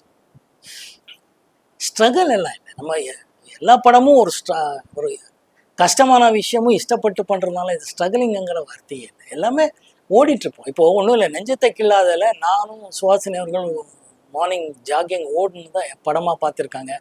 பருவமே அந்த சாங் இப்போ super hit Ilaiyaraaja sir again கொடுத்துருக்கிறது. ஆனால் அந்த ஷூட்டிங் டைமில் மொத்த யூனிட்டே ஓடிட்டு இருந்துச்சு. ஸோ அதனால் இஷ்டப்பட்டு பண்ணுது. ஏதோ ஷூட்டிங் போவோம். எனக்கு ஐ ஸ்டில் ரிமெம்பர் பெங்களூரில் நைட்டு ஒரு ஹோட்டலில் ஒரு பர்மிஷன் கொடுத்து ஷூட்டிங் முடியும் போது ஆல்மோஸ்ட் அபவுட் 1:30-2 மணி மேலே ஆயிடுச்சு. 4 மணிக்குள்ளே ரூமுக்கு போய் மறுபடியும் வர முடியாது கபன் பார்க்குன்னு சொல்லி நேராக we went to the Cubbon park. We stayed in our cars. அங்கங்கே கார்லேயே உட்காந்துருந்து அந்த சின்ன ஏர்லி மார்னிங் அந்த பேர்ட் சவுண்டோட வரும்போது டோட்டலாக கேமராமேன் சார் ஆகட்டும், மகேந்திரன் சார் ஆகட்டும், ஸ்டில் ரவி ஆகட்டும், டோட்டல் யூனிட்டே ஓடிட்டு இருந்தோம்.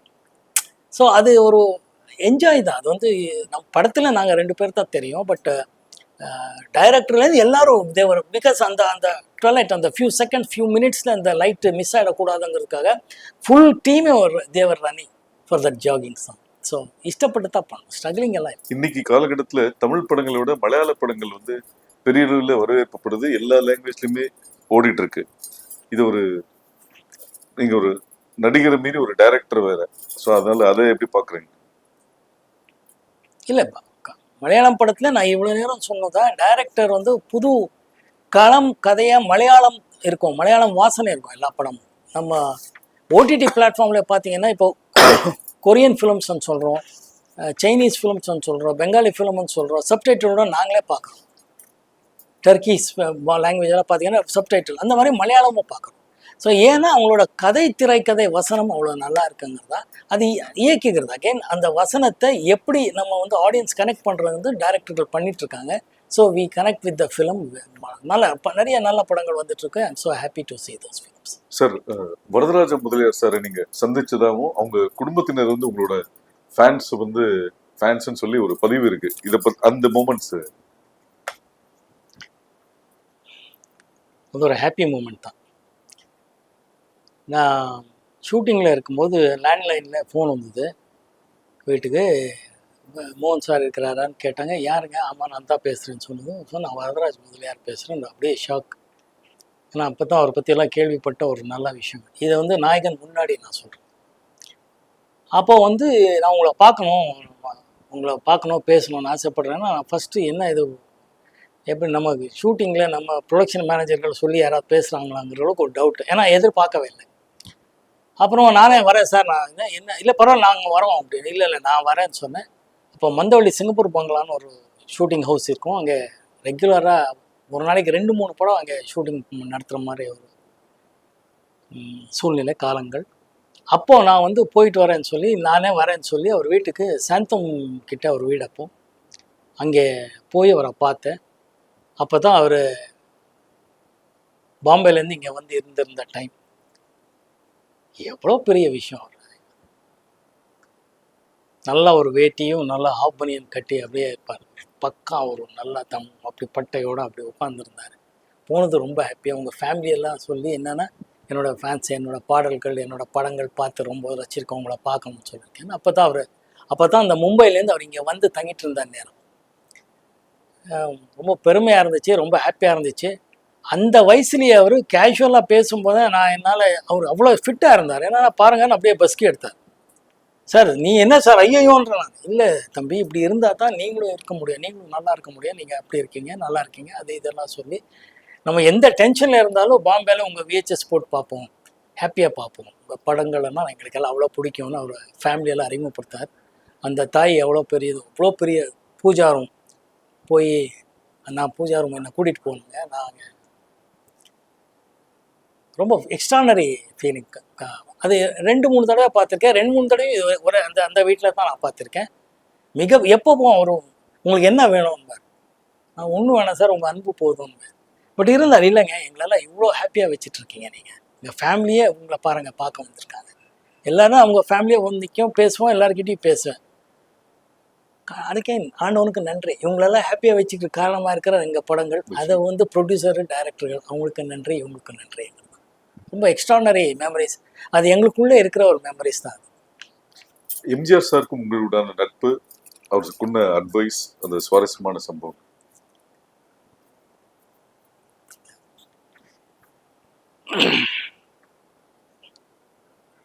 எம்ஜிஆர் சார் பற்றி எல்லாம் என்ன சொல்கிறது, எக்ஸ்ட்ரானரி முதலமைச்சர், எக்ஸ்ட்ரானரி அட்மினிஸ்ட்ரேட்டருங்கிறது போக அவரை நம்ம படம் பார்த்து ரசித்த விதங்கள் தான் எனக்கு ரொம்ப ஹாப்பியாக இருந்துச்சு. அப்போது ஜெமினி ஃபிலிம் சேம்பரும் அப்புறமா நம்ம நடிகர் சங்கத்தில் தான் ப்ரொஜெக்டர் சினிமா ப்ரிவ்யூ தியேட்டர்ஸ் இருக்கும். நம்ம படங்கள் பார்க்க வருவார். நான் ஷூட்டிங்கில் இருப்பேன், ப்ரொடியூசர் சொல்லுவார் இன்றைக்கி சிஎம் வந்துட்டுருக்கார் பார்க்க சொல்லிட்டுருக்கார். ஸோ நம்ம படம் பார்த்துட்டு அவர் முடிகிற நேரத்துக்கு வந்துடுவோம், ஏன்னா அங்கே தூரத்தில் இருக்கோம். அவர் படம் பார்த்துட்டு அப்புறம் வந்து மகிழ்ச்சியாக வந்து பக்கத்தில் நின்று நாளைக்கு பிரேக்ஃபாஸ்ட் வந்துருங்க பேசுவோம் அப்படின்னு போயிடுவார். நமக்கா ஒரே ஹாப்பி. நம்ம வந்து ஸ்கூலு காலேஜ்லேருந்து பார்த்த எம்ஜிஆர் சார், நம்ம பெங்களூரில் அத்தனை படங்கள் அவர் பார்த்து ரசிச்சிருக்கோம். கிரேட், ஒரு பாசிட்டிவான எனர்ஜி அவர் படங்கள் பார்த்தாலே வருது. அவரை பார்க்கும்போதும் வந்து அவர் படங்கள் பார்த்து நாங்கள் அப்படி பார்த்துருக்கோம், பட் அவரை பார்க்கும்போது அவ்வளோ பாசிட்டிவாக எனர்ஜி வரும். மறுநாள் ஷூட்டிங் இருந்தாலும் சிஎம்ஏ கூப்பிட்ருக்காருங்கிறதுனால ப்ரொடியூசரை போயிட்டு வந்துடுங்க சார், காலங்காத்தால் வீட்டு போவோம். அங்கே அவர் மார்னிங் பிரேக்ஃபாஸ்ட் கொடுத்துட்டு படத்தை பற்றி பேசுவார். அதை படத்தை பற்றி அவ்வளோ நல்ல விமர்சனம் பண்ணி பேசுவார். இது எப்படி பண்ணீங்க, இது எப்படி பண்ணீங்க, இது எப்படி பண்ணீங்க, இது நல்லா இருந்துச்சு, அது எப்படி இருந்தீங்க, எவ்வளோ நாள் பண்ணீங்க, அதை கேட்டு ரொம்ப ஹாப்பியாக இன்னும் வேணுமா சாப்பாடுன்னு எல்லாம் பேசுனதுக்கப்புறம் வெளியிலலாம் மினிஸ்டர்ஸ் எல்லாம் இருப்பாங்க, அந்த அவங்களுக்கு வேண்டிய அட்மினிஸ்ட்ரேஷன் எல்லாம் இருக்கும், சிஎம்.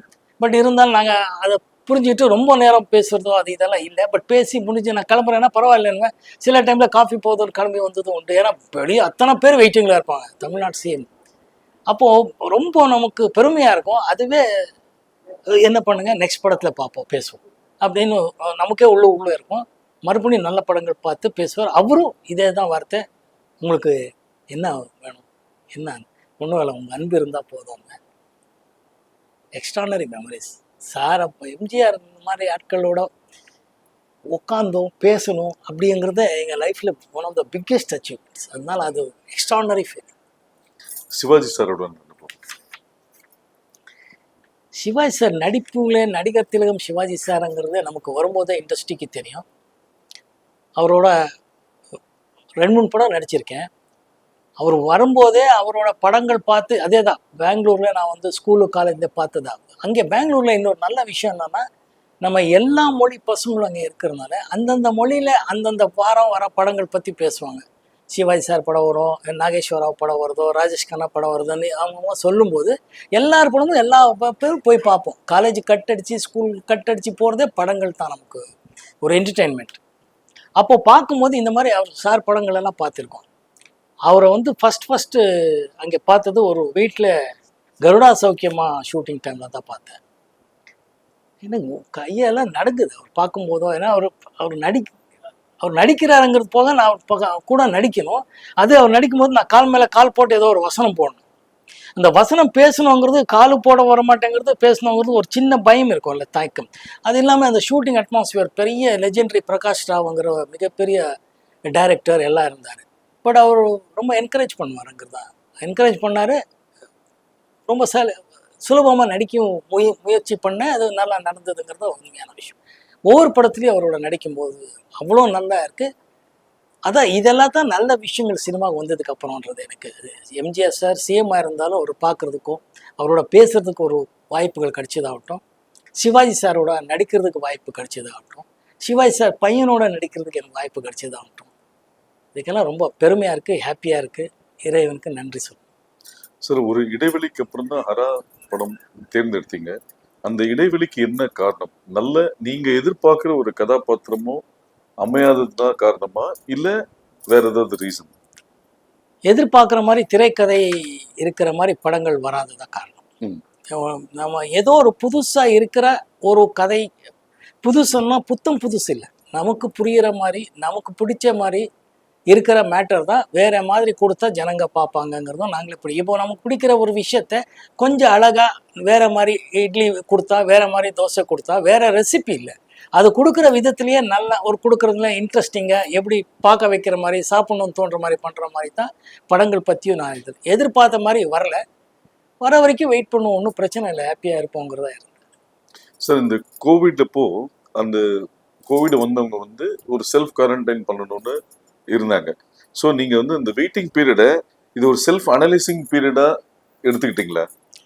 அனலைசிங் இல்லை, இப்போ படங்கள் அப்பவும் படங்கள் பார்க்கறது பல வாய்ப்புகள் வந்த போதும் அது தள்ளி வச்சதுக்கான ரீசன் என்ன? இல்லை, ஓப்பனாக நம்ம டேரக்டர்கிட்டயே சொல்லுவேன். அப்போ அந்த வந்த டேரக்டர்கள்கிட்டையும் தயாரிப்பாளர்கிட்டையும் சொல்லியிருக்கேன், தப்பாக நினைக்காதீங்க, அடுத்த படம் பண்ணுவோம், இதில் உடன்பாடு இல்லைன்னு சொல்லி அனுப்புவேன். அதில் இந்த ஏன்னா அவரை டிசப்பாயிண்ட் பண்ணுங்கிறது என்னோட நோக்கம் இல்லை, ஜெயிக்கணுங்கிறது மட்டும்தான் எனக்கு நோக்கம். அதனால கூட்டணியாக ஜெயிக்கணுங்கிறது எனக்கு எப்போவுமே நம்பிக்கை உண்டு. கூட்டணியாக இருந்தால் தான் ஜெயிக்க முடியுங்கிறது எனக்கு நம்பிக்கை உண்டு. ஸோ அந்த அந்த மாதிரி ஒன்றும் வரலைங்கிறதா இருந்துச்சு. பட் அது டிசப்பாயின்மெண்ட்டும் இல்லை, அனலைஸ் பண்ணுற அளவுக்கும் இல்லை. வரும்போது பார்ப்போம். ஹரா படம் பற்றி ஒவ்வொரு பதிவிலையும் நீங்க குறிப்பிடுற ஒரு வார்த்தை வந்து இந்த படம் உங்களை எந்த விதத்திலையும் டிசப்பாயின்மெண்ட் பண்ணாது அப்படின்னு சொல்றீங்க. அப்படி சொல்லக்கூடிய ஒரு மெயின் யூஎஸ்பி என்ன விஷயம் சார் அந்த படத்துல? இல்லை, ஒரு நம்பிக்கை தான். படத்தில் வேண்டிய ஃபைட்ஸோ சாங்ஸோ எமோஷ்னல் இதில் கனெக்ட் ஆகும்னு நான் நம்புகிறேன். அதனாலே அப்படி சொல்லிகிட்ருக்கேன். இப்போது ஃபஸ்ட்டு டைட்டில் டீசர்லேருந்து பார்த்தீங்கன்னா மீடியா ஆதரவாகட்டும், ரசிகர்கள் ஆதரவும் நல்லா இருக்குது. 2-3 பாட்டு ரிலீஸ் பண்ணியிருக்கோம், எல்லா பாடல்களுக்கும் நல்லா இருக்குது. அப்படியே டீசர் ஆகட்டும், ட்ரெய்லர் ஆகட்டும், எல்லாமே ரெஸ்பான்ஸ் நல்லா இருக்குது. அதனால் இந்த படமும் டிசப்பாயிண்ட் பண்ணாதுன்னு தான் சொல்கிறேன். சார், உங்களோட லைஃப் கேரியரில் ஷூட்டிங்க்கு பல ஊர்களுக்கு பல வெளிநாடுகளுக்கு பயணப்பட்டாலும் கோயம்புத்தூர் வந்து ஒரு முக்கியமான ஒரு விஷயமா இருக்கு. ஏன்னா உங்களுக்கு பல வெற்றி படங்களை தயாரித்த கோவை தம்பி கோயம்புத்தூர். ஒரு சின்ன இடைவெளிக்கு அப்புறம் வர ஹரா படம் ப்ரொடியூசர் வந்து கோவை சேர்ந்தவர் கோவை மோகன்ராஜ். இந்த படம் ஷூட்டிங் நடந்ததும் கோயம்புத்தூர். அந்த கோயம்புத்தூர் மக்களுக்கும் உங்களுக்கும் உண்டான நட்பு இது மட்டும் இல்லை, நீங்கள் இயக்குனர்கள் பேரை சொல்லலை. ஆர் சுந்தரராஜன் அவர்கள் கோயம்புத்தூர், பிடிச்ச இயக்குனர், பிடிச்ச ரைட்டர் அவரும் ஆகட்டும், நம்ம மணிவண்ணன் ஆகட்டும், இந்த மாதிரி நிறைய ரைட்டர்ஸ் டைரக்டர்ஸ் எல்லாம் அந்த ஊர்லேருந்து வந்தவங்க தான் நம்ம என்னோடய வெற்றிக்கு காரணமாக இருக்கிறவங்கிறது சொல்கிறோம். ஸோ அங்கே மக்கள் பொதுவாகவே ரொம்ப அமைதியாக இருப்பாங்கங்கிறதும், ஊட்டிக்கு போகும்போது அங்கே இறங்கி அவங்களோட பழகின காலத்துலேருந்து இன்றைக்கி வரைக்கும் ரொம்ப ஹாப்பியாக எனக்கு அவ்வளோ ஆதரவு கொடுத்துட்ருக்காங்க. இந்த படத்துக்கும் அவங்க கொடுத்த ஆதரவு மிகப்பெரிய விஷயம். லொக்கேஷன்ஸ் ஆகட்டும், போலீஸ் டிபார்ட்மெண்ட் ஆகட்டும், நண்பர்கள் ஆகட்டும், எல்லாமே they have gone out of their way to help ஹரா ஷூட்டிங். ஸோ அதனால எனக்கு கோயம்புத்தூர் கொஞ்சம் ஸ்பெஷலாக எப்போவுமே மனசில் இருக்கும். கோவை தம்பி சாருக்கு உங்களுக்கு உண்டான ரிலேஷன்ஷிப்?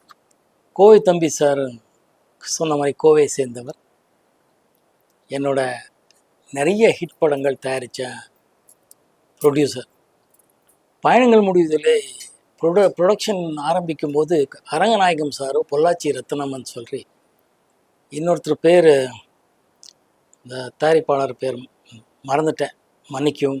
இந்த 3 பேர் ப்ரொடியூசர்ஸு. கோவை தம்பி சார் வந்து அதை வந்து கரெக்டாக நிர்வாகம் பண்ணி அதுக்கப்புறம் motherland banner game under Kovai தம்பி சார். அவரோட நிறைய படங்கள் பண்ணியிருக்கேன், நிறைய வெற்றி படங்கள், நிறைய டேரக்டர்ஸ். இளையராஜா சார், இன்ஃபேக்ட் அவர் படத்தில் தான் லக்ஷ்மிகாந்த் பேரலால் மியூசிக்லையும் படம் ஹிட்டெல்லாம் ஆச்சு. எப்போவுமே வெற்றி படங்களோட தயாரிப்பாளர் என்னோட முதலாளிங்கிறத நன்றி கடனாக இருப்பேன். சார், நீங்கள் ஏர்லியாக ஒர்க் பண்ண நிறைய டைரக்டர்ஸ், இப்போது விஜய் ஸ்ரீ, வெங்கட் பிரபு, இந்த இவங்களுக்குள்ள இருக்க என்ன டிஃப்ரென்ஸ் பார்க்குறீங்க? குவாலிட்டி ஆகட்டும், நாலேஜ் ஆகட்டும், நீங்கள் எப்படி பார்க்குறீங்க? இல்லை, அப்டேட் ஆகுறது தான். ஒரு 10 years 15 yearsக்கு ஒரு generations of artist, producers, technicians வருவாங்க. அவங்க வரும்போதே ஒரு அப்டேட்டட் வெர்ஷன்ஸில் வருவாங்க. சொல்கிற விதமாகட்டும், அவங்களோட சூழ்நிலை, அவங்க படிக்கும்போது பழகும்போது நடந்த விஷயங்களை வச்சு அவங்க எப்படி விஷுவலாக கொண்டு வருவாங்கங்கிறது தான் முக்கியமான விஷயம். அந்த விஷயத்தில் விஜய் ஸ்ரீ ஆகட்டும், வெங்கட் பிரபு ஆகட்டும், இன்றைக்கி ரொம்ப அப்டேட்டட் வெர்ஷனில் எடுத்துகிட்ருக்காங்க. அது ரொம்ப ஹாப்பியாக இருக்குது. டிஜிட்டல் மோடில் ரொம்ப ஹாப்பியாக இருக்குது. உங்களோட ஃபிட்னஸ் சீக்ரெட்னா என்ன சொல்லுவீங்க? டிசிப்ளின். அதுதான் இப்போ சமீபத்துல பாக்யராஜ் சார் சொல்லும்போது, சினிமால வந்து பார்ட்டிகள் வந்து தவிர்க்க முடியாத ஒரு விஷயம். ஆனா அந்த எல்லா பார்ட்டிக்கும் கலந்துக்கிற விஷயம் வந்து சினிமாக்குன்னு சில சம்பிரதாயங்கள் இருக்கு. அதுல எதுலயுமே வந்து மோகன் வந்து கலந்துக்க மாட்டாருன்னு சொன்னாரு. இது ஒரு ரீசனா இருக்குல்ல? இல்லை, அது ஒரு ரீசன். பட் பொதுவாக ஒரு எதுவுமே டென்ஷனாக தலைக்கு எடுத்துக்கிட்டு ரொம்ப டென்ஷன் ஆக மாட்டேன். Because I always believe in God's grace, destiny. என்ன சொல்லுதோ அதான் நடக்குங்கிற நம்பிக்கை இருக்கிறவன். இன்னொன்று, பேசிக்கலி மற்றவங்களுக்கு கொஞ்சம் போரு, நான் நல்லா இருக்கேன், கொஞ்சம் எக்ஸசைஸு, கொஞ்சம் சாப்பாடு, அதெல்லாம் கண்டினியூஸாக பண்ணுறதுனால கொஞ்சம் இப்படி இருக்கிறதுக்கும் என்னோடய டிஎன்ஏ, எங்கள் அப்பா அம்மாவுக்கு நன்றி, என்னோடய மனைவிக்கு நன்றி. தேங்க்யூ. ஃபேன்ஸ் கிட்ட நீங்க உங்களோட எக்ஸ்பெக்டேஷன் என்ன? ஆடியன்ஸ் கிட்ட உங்களோட எக்ஸ்பெக்டேஷன், கோ ஆக்டர், ப்ரொடக்ஷன் சைட்ல உங்களோட எக்ஸ்பெக்டேஷன் என்னவா இருந்திருக்கு எந்த படத்துக்கு? ஜென்ரலா? ஒன்று, என்னோடய ஃபேன்ஸு ஒரு தரமான படம் கொடுப்பாருங்கிற ஒரு சின்ன நம்பிக்கை இருக்குது அவங்களுக்கு எல்லாம். அந்த நம்பிக்கை தான் டிசப்பாயிண்ட் ஆகாதுன்னு ஹரா படத்தை பற்றி சொல்லிகிட்ருக்கேன். ப்ரொடக்ஷனில் எப்படி கதையை நோக்கி போகிறதுனால ப்ரொடக்ஷன் டீம் ஆகட்டும், ப்ரொடியூசர் ஆகட்டும், கதைக்கு என்ன வேணுமோ அந்த செலவு பண்ணும்போது ரியலிஸ்டிக்காக இருக்குது, லைவோடு இருக்குங்கிறத படங்களில். சில மலையாளம் படங்கள் எல்லாம் நீங்களே சொல்கிறீங்க, அந்த படங்கள் எல்லாம் ஓடுறதுக்கு காரணம் கொஞ்சம் லைவாக இருக்குது, நம்ம லைஃபுக்கு கிட்டே இருக்குங்கிறது இருக்குது. அந்த மாதிரி படங்களில் நான் கொஞ்சம் விரும்பி நடிக்கணும்னு ஆசைப்படுறேன். ஸோ அந்த மாதிரி படங்கள் வரும்போது ரொம்ப ரசிக்கும்படியாக இருக்கு.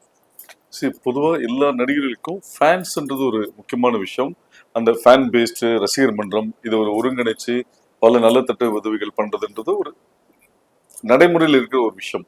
ஆனா 80s ரொம்பவும் பிரபலமான இருந்த நீங்க முதல் முறையா 2012 தான் அவங்கள சந்திச்சு ஒரு விஷயம் ஆரம்பிக்கிறதுக்கே அனுமதி கொடுத்தீங்கன்னு ஒரு தகவல் இருக்கு.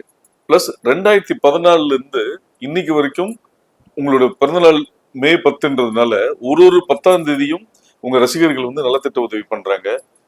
வருஷம் மே 10க்கு பல நலத்திட்ட உதவி பண்றாங்க, அதுல நீங்க கலந்துக்கிறீங்க. இவ்வளவு தாமதமாக இருந்தாலும் அப்டேட்டடா பண்ணிட்டு இருக்கீங்களே, அது என்ன ரீசன்?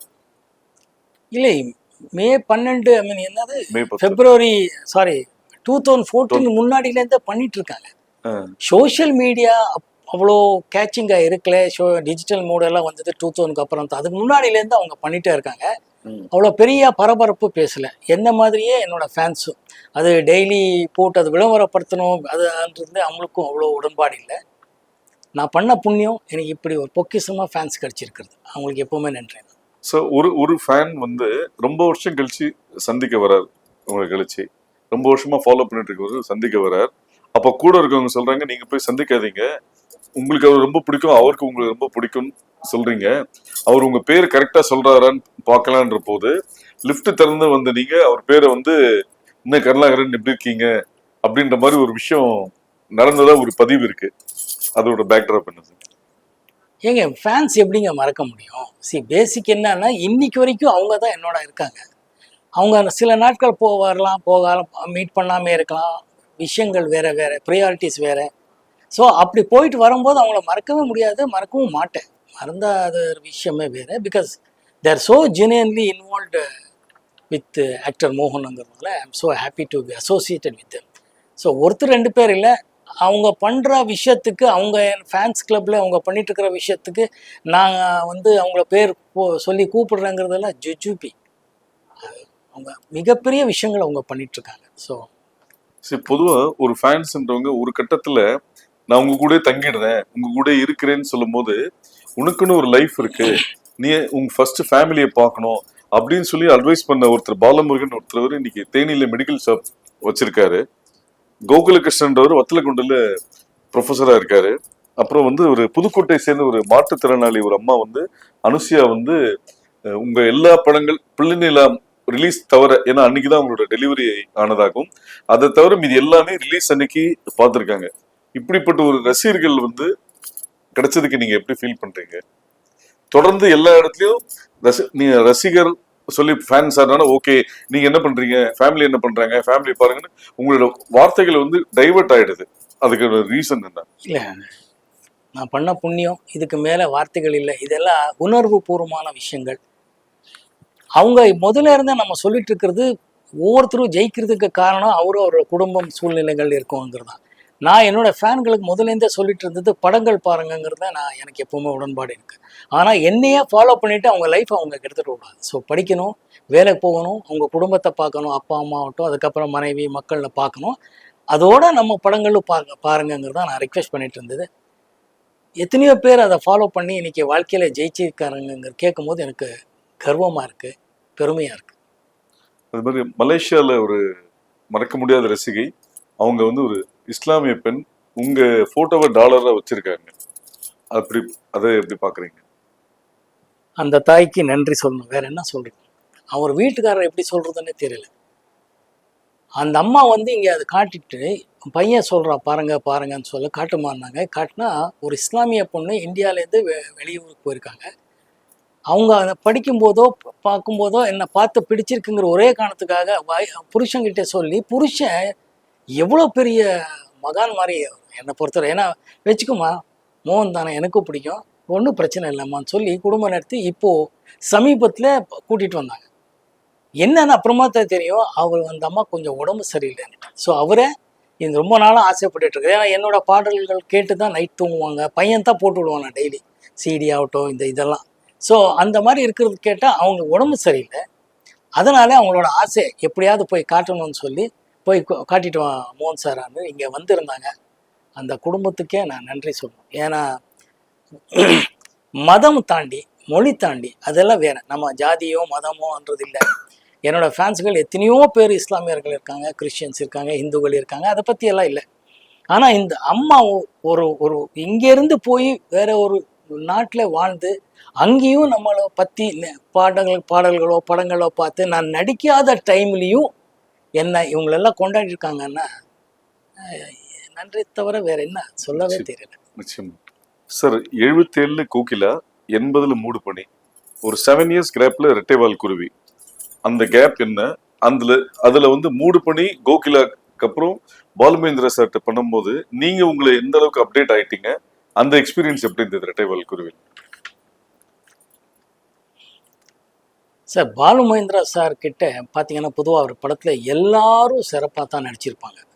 ஏன்னா அவர் சொல்லி கொடுக்குற விதம் அப்படி. எப்படி ஒரு ஆர்டிஸ்ட் கிட்ட ஒரு பெர்ஃபார்மன்ஸ் வாங்கணுங்கிறது அவருக்கு எக்ஸ்ட்ரானரியாக தெரியும். ஏன்னா அதான் சொன்னேன், அவர் editor, story, screenplay, dialogue, direction போக கேமராமேன், எவ்ரிதிங் இன்வால்வ்ஸ் இந்த ப்ரொடக்ஷன் எல்லாமே. நான் வந்து கோகிலா பண்ணும்போது ரொம்ப நியூகமர், எனக்கு எதுவுமே தெரியாது. மூடு பனிலையும் கிட்ட அதுதான். ரெட்டைவால் குருவி வெரி டிஃபிகல்ட் ரோல் ஆக்சுவலாக. அது ரொம்ப காமெடியாகவும் ஆகிடக்கூடாது, வில்லனாகவும் ஆகக்கூடாது. ஒரு பொண்டாட்டி இருக்கும்போது இன்னொரு பொண்ணை ஓட சம்சாரம் பண்ணுறான், ஒரு ஃபேமிலி நடத்துகிறான், ப்ரெக்னென்ட் ஆகுறதுன்னா பொதுவாக யாரும் ஒத்துக்க மாட்டாங்க. எப்படி பண்ணலாம் அப்படிலாம். அதை வந்து டைரக்டர் ரொம்ப பிரமாதமான ஒரு வாக்கிங் அந்த ஒரு ரோப். அது இட்ஸ் வெரி டிஃபிகல்ட். இப்படி பண்ணால் அப்படி ஆகிடும், அப்படி பண்ணால் அப்படி ஆகிடும். ஒன்றும் வில்லன் மாதிரி ஆகிடும், இல்லைன்னா ரொம்ப காமெடி மாதிரி ஆகிடும். இது ரெண்டுமே இல்லாமல் ஃபென்டாஸ்டிக் என்டர்டெய்னர் பர்ஃபார்மன்ஸ் வாங்கினது பாலு சார் தான். டோட்டல் கிரெடிட் அவருக்கு தான். அது அவர் சொல்லி கொடுத்தது, அவர் சொன்னதை நான் புரிஞ்சுக்கிட்ட விதம் பண்ணதான் ஒரு பெரிய யூனிவர்சிட்டிக்கு போயிட்டு வந்த மாதிரி தான் அவரோட படங்கள் எல்லாம் நடிக்கும்போது கற்றுக்கிற விஷயங்கள். So junior. ஒரு மேக்கப் இருக்காது, ஒன்றுமே இல்லை, ஃபேஸ் வாஷ் பண்ணிட்டு வாங்கன்பாரு. ஒரு லைட்ஸ் இருக்காது. அவரோட கேமரா அது எப்படி அவ்வளோ அழகாக எல்லா ஆர்டிஸ்ட்டும் ஷூட் பண்ணிட்டு இருந்தாருன்னு இது வரைக்கும் தெரியாத ஒரு உண்மை. அந்த டைம்லேயே மிகப்பெரிய கேமரானாலையும் முடியாதது அவர் செஞ்சு காட்டார். அது மிகப்பெரிய விஷயம். ஐ எம் ஸோ லக்கி. சார், ஒரு கலைஞனுக்கும் தன்னோட முதல் படம் ரொம்ப முக்கியமான ஒரு படம். உங்கள் முதல் படத்தோட போஸ்டர் பார்த்தீங்கன்னா மகேந்திரன், இளையராஜா, அசோக் குமார், நீங்கள் 2 பேரும் ஜாகிங் வர மாதிரி ஒரு ஸ்டில்லு. அந்த டிசைனை பார்த்தோன்னே என்ன இம்பேக்ட் இருந்தது? ரொம்ப ஹாப்பி. அந்த படம் உருவான விதம் ரொம்ப ஹாப்பி. ஏன்னா அது எத்தனையோ விதத்தில் ரொம்ப புரட்சி பண்ண ஒரு படம் நெஞ்சத்தை கிள்ளாது. அந்த டைமில் தேவி செட்டியார் அவங்களுக்கும் இந்த டைமில் நன்றி சொல்ல கடமைப்பட்டிருக்கேன். அவங்க தான் அதை ப்ரொடியூஸ் பண்ணாங்க. அந்த படத்தை தான் ஃபஸ்ட் டைம் தேவி தியேட்டரில் இவ்வளோ பெரிய பெரிய பிளாக் அண்ட் ஒயிட்டில் ஸ்டில்ஸ் போட்டாங்க. ஃபஸ்ட் டைம் ஸ்டில்ஸ் ரவி போட்டது அப்படி பண்ணாங்க. It was very very very popular. அந்த டைமில் அவ்வளோ பாப்புலராக பேர் வாங்கிச்சு. ஏன்னா அர்லி மார்னிங்கில் அந்த மாதிரி ஒரு ஷார்ட்ஸு எக்ஸ்ட்ரானரியாக இருந்துச்சு எங்களுக்கு தான். அந்த டைமில் தான் எனக்கு தெரிஞ்சு ஃபஸ்ட் டைம்னு எனக்கு தெரியல, பட் ரொம்ப ரேராக தான் ட்ரெய்லர் விடுவாங்க அப்போல்லாம். பட் இந்த நஞ்சு தைக்கலாத அந்த பாட்டு பருவமே பாட்டை வச்சு ஒரு ட்ரெய்லர் ஷார்ட்ஸ் விட்டுருந்தார் லெனின் சார், கிரேட் எடிட்டர். அவருக்கும் நன்றி சொல்ல கடமைப்பட்டிருக்கேன். அது எல்லாமே ரொம்ப புதுசாக இருந்துச்சு எங்களுக்கு. எல்லாமே த்ரில்லிங் ஒரு ஃபீலிங் தாப்போம். பிரதாப் போதன் ஆகட்டும், சுஹாசினி ஆகட்டும், சரத்பாபு சார் ஆகட்டும், நிறைய பேர் அந்த கூட்டணி, பிரதாப், சுஹாசினி, நான், சரத்பாபு, அப்புறமா அந்த சாந்தி வில்லியம்ஸ் அவங்களெல்லாம் நடிச்சிருந்தாங்க. ஸோ எக்ஸ்ட்ராடனரியாக ஒரு எக்ஸ்பீரியன்ஸ். மோரோவர் இது எப்படின்னா, ஒரு நல்ல இடத்துக்கு போகும்போது நல்ல பேர் கூட்டிகிட்டு போனால் குழந்தைய அப்படியே கையை பிடிச்சிட்டாலே போதும், குழந்தைய கூட்டிகிட்டு போயிடுவாங்கங்கிற மாதிரி. நான் ஒரு குழந்தைய இருந்தேன், அவங்க வந்து கையை பிடிச்சி அப்படியே கூட்டிகிட்டு போயிட்டு இருந்தாங்கங்கிறதா உண்மையான விஷயமே. ராமநாராயணன் சாரோட 7 படங்கள், அந்த எக்ஸ்பீரியன்ஸ். ராம்நாராயண் ஒரு யதார்த்தமான ஒரு சினிமாவே புரிஞ்சுக்கிட்ட ஒரு extraordinary writer, director, distributor, financier, whatever you may say. அவர் வந்து ஒரு படம் பண்ணும்போது இது இத்தனை நாளுக்குள்ளே எடுக்கணும், இது இப்படியெல்லாம் எடுக்கணும், இது எப்படி எடுத்தால் இவ்வளோலாம் செலவாகும், இதோட அவுட்கம் இவ்வளோங்கிறது அப்படி ஒரு கால்குலேட் பண்ணி படத்தை எடுத்துகிட்டு இருந்தார் அவர். அது எனக்கு ரொம்ப பிடிக்கும். ஏன்னா சினிமானாலே காமர்ஸ் தான் பேசிக்கலி.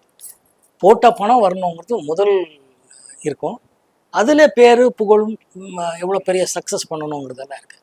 ஒரு சில பேர் ப்ரொடியூசர்ஸ் எல்லாம் பொதுவாக என்ன பண்ணுவாங்கன்னா, எவ்வளோ பணம் செலவு பண்ணி அதுலேருந்து சக்ஸஸ் பண்ணணுங்கிறது இருக்குது. அது ஒரு சார்பான ஒரு type of film making. But Ramnarayan என்றைக்குமே அவர் அப்படி பண்ணவே இல்லை சார். சார் வந்து 100 படங்கள் மேலே இயக்கிய ஒரு டைரக்டர்னா சாதாரணமான விஷயமே கிடையாது. It's not a joke. மிகப்பெரிய சாதனையாளர். அவரோட அத்தனை படங்கள் ஒர்க் பண்ணேங்கிறது ரொம்ப பெருமையாக இருக்குது எனக்கு. அவர்கிட்ட நிறைய கற்றுக்கணும். சினிமாவுக்கு என்ன தேவை, சீனுக்கு எவ்வளோ தேவைங்கிறது அவர்கிட்ட தான் கற்றுக்க வேண்டிய ஒரு நல்ல விஷயம். சார், அந்த காலகட்டத்திலே நலம் நலமறி ஆவல், சாந்தி முகூர்த்தம் 2 லேடி டைரக்டர்ஸ் கூட ஒர்க் பண்ணியிருக்கீங்க, ஜெயதேவி, ஸ்ரீபிரியா மேடம். அந்த ஸ்கிரிப்டை செலக்ட் பண்ணதுக்கான ரீசன்? இல்லை, ஸ்கிரிப்ட் போக நலம் நலமறை ஆவல் வந்து பிரபாகர், இப்போது வேலு பிரபாகரன் அவர் பேர், அவர் கேமராமேன். அவருக்காகத்தான் அந்த படமே பண்ணேன். அவர் மிகப்பெரிய டெக்னீஷியன். அந்த டைமில் ஒரு எக்ஸ்ட்ராடனரி இனோவேட்டிவ் ஐடியாஸ் வச்சுருக்கிற ஒரு கேமராமேன் கம் டைரக்டர். ஆக்சுவலி அவருக்காகத்தான் பண்ணேன். ஸ்ரீதேவி, நாங்கள் இண்டஸ்ட்ரியில் வரும்போது ஸ்ரீதேவி ஆகட்டும், ஸ்ரீபிரியா ஆகட்டும், ஸ்ரீவித்யா ஆகட்டும், இவங்களெல்லாம் நமக்கு சீனியர்ஸ். அவங்களெல்லாம் பார்த்து ரசித்து வந்தவங்க. ஜெயசுதா ஆகட்டும், அவங்களெல்லாம் அவங்க வந்து கான்ஷீட் கேட்கும்போது அவங்க ஒரு டீமுக்கு ஒரு படம் பண்ணணும் போது வைநாட்டம் சொல்லி கொடுத்ததான் சாந்தி முகூர்த்தம் கான்ஷீட். சார், அந்த காலகட்டத்தில் எல்லா நடிகர்களுக்கும் கலைஞரோட ஒரு படத்தாவது கதைவசத்தை நடிக்கணும்னு ஒரு ஆசை இருக்கும். உங்களுக்கு அது மாதிரி பாசப்பறவைகள்னு ஒரு படம் வந்து அது நீங்க உங்க சொந்த குரல்ல பேசி நடிச்சு அது பெரிய ஹிட் ஆச்சு. அந்த கலைஞர் வசனம் பேசிய அனுபவம் பிளஸ் கலைஞரை சந்திச்ச போது உங்களுக்கு கொடுத்த ஃபீட்பேக். கலைஞர் ஐயாவை நான் கோபால்புரம் லாய்ட்ஸ் ஸ்கூலில் தங்கியிருக்கும் போது கோபால்புரமில் அவர் வீடு போகிறது உண்டு, பேசுகிறது உண்டு. ஏன்னா எம்ஜிஆர் சிஎம்மாக இருக்கும்போது நான் ஐ ஷிஃப்டட் டு கோபால்புரம் லாய்ட்ஸ் ரோடில். அப்போவே அவர் வீட்டுக்கெல்லாம் போய் முரசொலி செல்வம் ஆகட்டும், அமிர்தம் ஆகட்டும், செல்வியம் ஆகட்டும், இவங்களெல்லாம் எனக்கு நல்லா தெரியும். முரசொலி மாறன் அவர்கள் ஆகட்டும் எல்லாம். அவர் 88, 89 சிஎம் ஆகிறார். 89 அந்த எம்ஜிஆர் பீரியடுக்கு அப்புறம். அப்போ அவருக்குள்ளே இருந்த அந்த பசி, அப்போவும் ஒரு எழுத்தாளர், ஒரு சினிமா டைலாக் ரைட்டர், மேக்கருங்கிறது இருக்கும். அதுக்கு முன்னாடி ஒரு படம் பண்ணும்போதெல்லாம் எப்போ இருக்கோ பார்த்துருக்கோம், பேசிகிட்டு இருப்போம். அப்படியே உருவான படத்தை பாசப்பறவைகள். சிவகுமார் சாரும் நானும் லக்ஷ்மி அம்மா இவங்களெல்லாம் நடிச்சிருக்கோம்.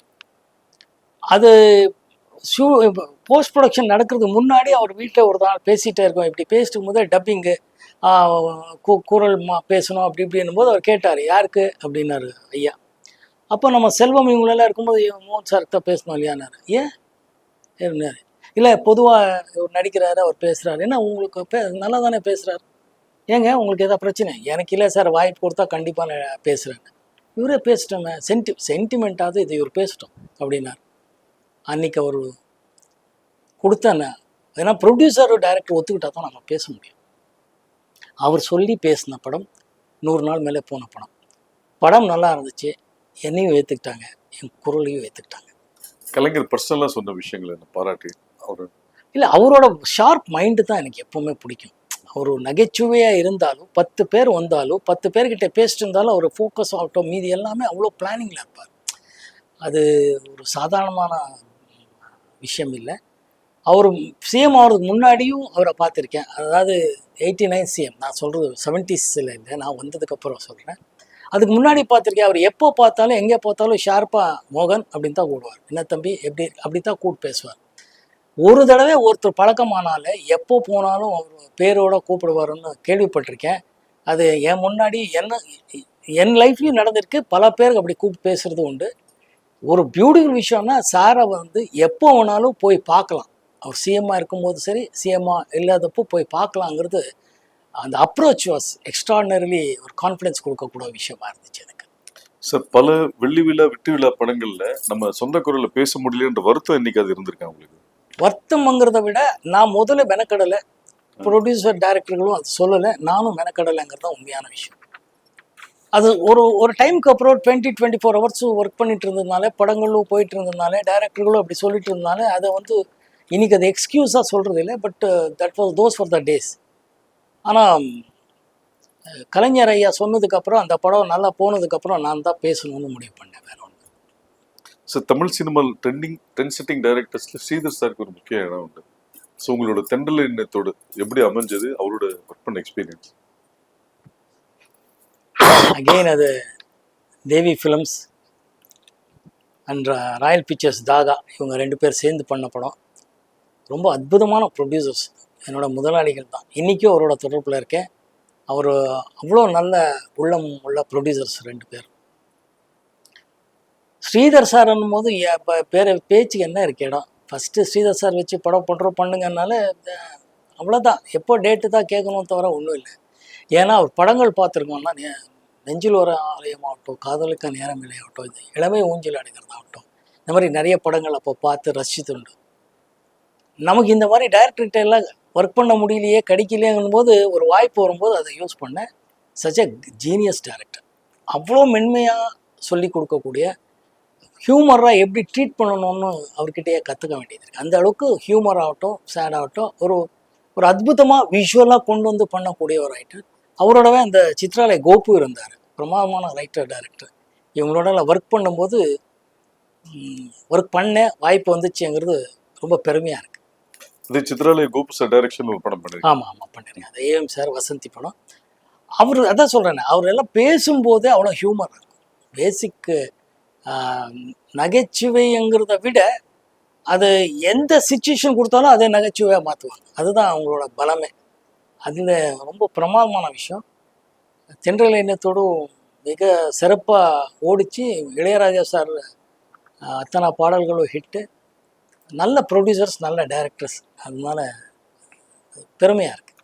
இந்த மாதிரி கேபி சார் கூட நடிக்க முடியலன்ற ஒரு வருத்தம் என்னைக்காவது இருக்கா? ஆனால் மரோச்சரித்திர படம் தமிழில் படமாக்கப்படும் போது நீங்கள் தான் அது தமிழில் பண்ணுறதா இருந்ததா ஒரு செய்தி இருக்குது. நான் முதலாக கையெழுத்து அட்வான்ஸ் வாங்கின படம் கேபி சார் படம் தான்.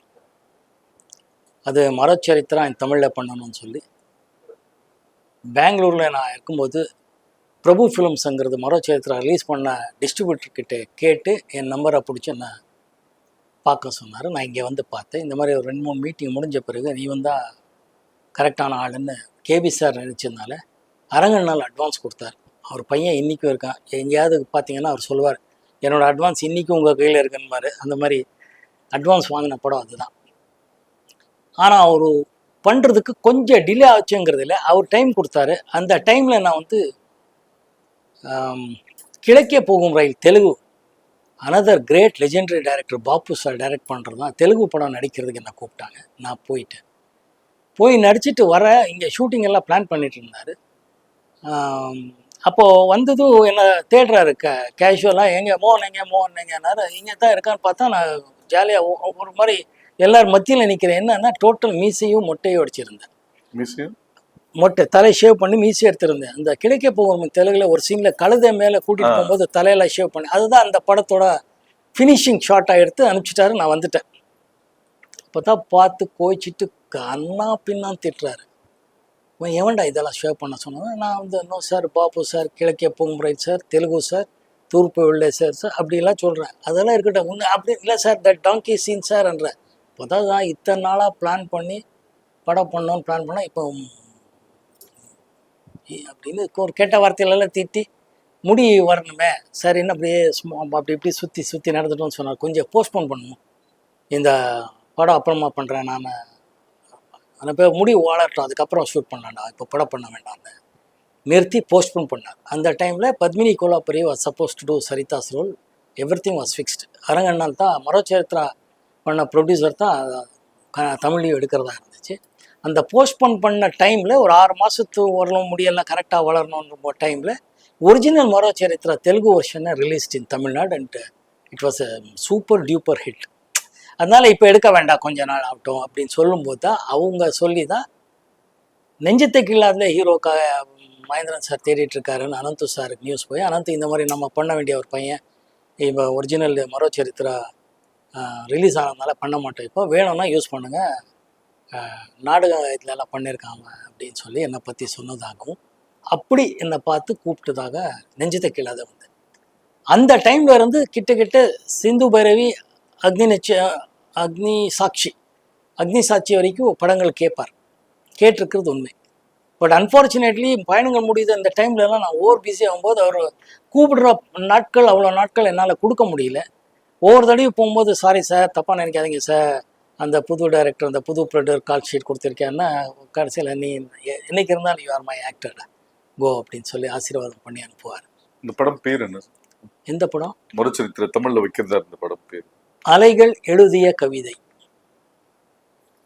சார் நீங்க ஒரு ஒரு பக்கம் பிஸியான ஹீரோ, பேரலி கெஸ்ட் ரோல்ஸும் நிறைய பண்ணிருக்கும் போது ராகவேந்திரா படத்துல கெஸ்ட் ரோல் பண்ணதுக்கான ரீசன் ரஜினி சாரோட 100வது படம்ன்றதுனாலயா இல்ல நீங்க பேசிக்கலி ராகவேந்திர பக்தர்ன்றதுனாலயா? முதல் காரணம் ராகவேந்திர சுவாமி பக்தன்.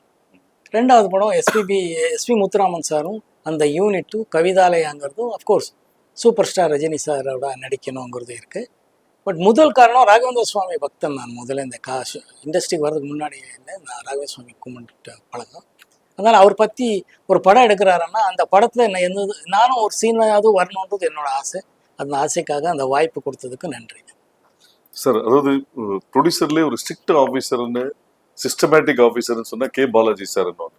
அவர் கூட நீங்க நிறைய படங்கள் டிராவல் பண்ணிருக்கீங்க. அந்த அவரை சந்திச்ச அந்த சுவாரஸ்யமான அனுபவங்கள். One of the best producers I have சீன்னு சொல்லலாம். அவர் அவ்வளோ ஒரு இப்போ என்ன கார்பரேட் ஆஃபீஸ்ன்னு சொல்கிறீங்களோ அந்த மாதிரி அவரோட நிர்வாகம் இருந்துச்சு, அவங்களோட ஆஃபீஸ் இருந்துச்சு. ஷூட்டிங் ஆகட்டும், பிளான் பண்ணுறதாகட்டும், இத்தனை சீன்ஸ் இந்த லொக்கேஷன் இப்போ முடியணும், இப்போது டப்பிங் ஆரம்பிக்கணும், இப்போது ரீ ரெக்கார்டிங், இப்போது ரிலீஸ்ன்னு சொல்லி ஒவ்வொரு வருஷமும் ஒரு ஜனவரி 26 ஒரு படம் ரிலீஸ் பண்ணுவார். அந்த காலத்து சிவாஜி சார்லேருந்து எல்லா படமும் அப்படி தான் பண்ணுவார். கமல், ரஜினி சார் எல்லாரையும் வச்சு நிறைய படம் பண்ணியிருக்கார் சார்.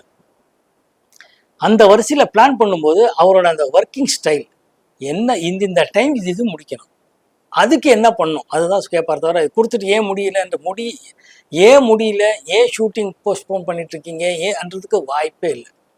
மழை வந்தால் அன்றைக்கி ஷூட்டிங் எடுக்கணும், அப்போ ஷூட் பண்ணி இங்கே போய் இந்த இன்டீரியர் ஒர்க் அந்த இன்னொரு நாளைக்கு பிளான் பண்ணி முடிங்கன்னு சச் எ மெட்டிகுலஸ். ஏன்னா அது அவரோட ஒரு ப்ரொடக்ஷன் மேனேஜராக வளர்ந்து வந்த ஒரு பெரிய ப்ரொடியூசர் ஆக்டர்ன்றதுனால அவருக்கு அந்த விஷயம் தெரியும்.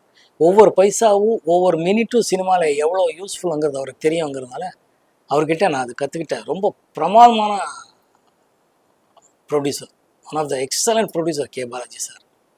சார், மனோபாலா சாருக்கும் உங்களுக்கு உண்டான நட்பு பிள்ளைநிலை எப்படி உருவானது? மனோபாலா இன்னைக்கு அவர் நம்மளோட இல்லை, மனசு ரொம்ப கஷ்டமாக இருக்குது. நல்ல நண்பன். பாமூரு டைமில் இந்த பாரதி ராஜா சார் அசிஸ்டன்ட்ஸு, பாலச்சந்தரோட அசிஸ்டன்ட்ஸு, எல்லாரோட அசிஸ்டன்ட் டைரக்டர்கள் நம்ம ரூம் வருவாங்க. அப்படி பழக்கமானவன் தான் மனோபாலா. நான் மணிவண்ணனோட ரங்கராஜனோட எல்லா படங்கள் பண்ணிட்டு இருக்கும்போது அவர் கார்த்திக்கும் சுஹாசினி வச்சு இளையராஜா மியூசிக் வச்சு ஒரு படம் பண்ணார். படத்தை பேர் மறந்துட்டு பண்ணார். அன்ஃபார்ச்சுனேட்லி அந்த படம் சரி போல. நம்ம இண்டஸ்ட்ரியில் ஒரு படம் சரி போலனால பாவம் எல்லா இயக்குநர்களுக்கும் எல்லா நடிகர்களுக்கும் தயாரிப்பாளருக்கும் இருக்கிற பிரச்சனை தான். அவரை மற்ற படங்கள் அவருக்கு வரல. ஆனால் நான் படங்கள் பண்ணிகிட்டே இருந்தேன். அவரோட சக இயக்குனர் மணிவண்ணனும் கே ரங்கராஜனும் இந்த கேங்கோட நான் படம் பண்ணிகிட்டே இருக்கேன். அப்போது எப்போவுமே கேட்டுகிட்டே இருப்பார், நம்ம எனக்கு ஒரு படம் பண்ணி கொடுத்தோன்னா ஓகேன்னு சொல்லுவேன். பரவா அவர் செலவுக்கெல்லாம் வந்து அவருக்கு எவ்வளோ உரிமையாக இருந்துச்சுன்னா, நான் எனக்கு இவ்வளோ பணம் வேணும், என்கிட்ட பணமே இல்லை, செலவு வேணும்னு பாக்கெட்டில் கை போட்டு எடுத்துகிட்டு போவார், ஷர்ட்லேருந்து எடுத்துகிட்டு போவார். அதெல்லாம் ரொம்ப ஹாப்பியாக இருந்த நாட்களுங்கிறதுனால அதெல்லாம் ஒரு பிரச்சனை. அப்படி இருக்கும்போது ஒரு காலகட்டத்தில் அவர் ரொம்ப ஒரு தீவிரமாக ரொம்ப சோகத்தில் டிப்ரெஷனுக்கு போயிட்டார். அந்த டைமில் தான் எனக்கு ஓவராக ஒரு நிகழ்ச்சி நடந்தது. அதுக்கப்புறம் தான் நான் வந்து நெக்ஸ்ட் டே ஷூட்டிங்கில் கலைமணி சார் எல்லாம் அப்போ எல்லாம் ஷூட்டிங் ஸ்பாட்டுக்கே காட்சி கேட்க வருவாங்க, ஷூட்டிங் ஸ்பாட்லேயே கதை சொல்ல வருவாங்க எல்லாமே. அது வேறு காலங்கள், காலத்தின் கட்டாயம். அப்போ வரும்போது அவர் கால் ஷீட் கொடுக்கணும் கேட்கணும் போது நான் சொன்னேன், ஒரே ஒரு கண்டிஷன் சார், நீங்கள் மனோபாலா டேரக்டர் போடுறதா இருந்தால் நான் கால் ஷீட் கொடுக்குறேன்னா, நீங்கள் கால் ஷீட் கொடுக்குறதா இருந்தால் நிச்சயமாக கொடுக்குறேன் அப்படின்னா. நான் சொன்னேன், மனோபாலா அட்வான்ஸ் கொடுத்து கமிட் பண்ணிவிடுங்க, நான் பேசுகிறேன்னு சொல்லி அன்றைக்கி மத்தியானமே அட்வான்ஸ் கொடுத்து அவரை கமிட் பண்ணி இவர் ரொம்ப ஹாப்பி ஆகிட்டார். அப்போ நைட்டாக படம் பண்ணணும். நைட்டாக நான் தான் ஷூட்டிங் என்னால் நடிக்க முடியும். அப்போதைக்கு இமீடியட்டாக கொடுக்கணுன்னா ஒரு கதை உருவாக்கும் போது 2 கதை சொன்னார். அதில் தான் உருவாகின படம் பிள்ளை நிலா. கலைமணி சார் கதை, திரைக்கதை வசனமும், மனோபாலா இயக்கம், இளையராஜா சார் மியூசிக்கு, லெனின் சார் எடிட்டர் நினைக்கிறேன். பிரமாதமான இருந்த கதை, திரைக்கதையினால மக்கள் ஆதரவுனால சூப்பர் ஹிட் ஆச்சு. அன்னிலிருந்து மனோபாலாவோட வாழ்க்கையில் ஒரு மாதிரி திருப்பு முனையாக அமைஞ்சது. நல்ல படங்கள் பண்ணார். அதுக்கப்புறம் நிறைய படங்கள் பண்ணார். நடிகராக இருந்தார். இப்போ இந்த ஹரா படத்தையும் நடிச்சிருக்கிறார். அன்ஃபார்ச்சுனேட்லி அவர் நம்மளோட இல்லை. அவ்வளோதான். ராமதாஸ் சார், ஆயிரம் பூக்கள் மலரட்டும், அவர் இவங்களோட படம் பண்ணும்போது அசிஸ்டன்ட் டைரக்டராக வந்தவர், ரைட்டராக இருந்தவர். அப்போ பேசும்போதெல்லாம் ஒரு நல்ல கதைகள் இருந்து சொல்லுவாங்க. எந்தெந்த கதை பிடிக்கும் போது உருவான படம் தான் ஆயிரம் பூக்கள் மலரட்டும். கோவை தம்பி சார் பேனரில் பண்ண முடியறதுக்கு ஒரு வாய்ப்பு கிடைச்சிது. கே ரங்கராஜன் நான் என்னோட முதல் காம்பினேஷன் வந்து நெஞ்சம் இல்லாமல் நீன்னு திலக் அவங்க ப்ரொடியூசர்ஸ் அவங்க சைடு, சங்கர் கணேஷ் சார் மியூசிக்கு, நானும் ராதா பூர்ணிமா இவங்களெல்லாம் நடித்தோம். பிரமாதமாக போச்சு. சாங்ஸ் ஒரு சூப்பர் ஹிட், நல்லா போச்சு. அதுக்கப்புறம் உருவான படம் தான் செல்வராஜ் அவர் கதை, திரைக்கதை வசனத்தில் மதர்லேண்ட் பீச்சர்ஸ் கோவை தம்பி சார் ப்ரொடியூஸ் பண்ணார். இளையராஜா சார் மியூசிக்கு, உதயகீதம் ரொம்ப நல்லா போச்சு. வல்லபன் அவருக்கு நம்ம கதா இலக்கில் இருந்த மிகப்பெரிய ரைட்டர். கோவை தம்பி சாருக்கும் வலதுகையாக இருந்தவர், ரங்கராஜன் சாருக்கும் ஒரு வலதுகையாக இருந்தவர். அதுக்கப்புறம் பாடுநிலாவை பண்ணேன். அதுக்கும் வல்லபன் இவங்களெல்லாம் ரொம்ப ஹெல்ப் பண்ணாங்க.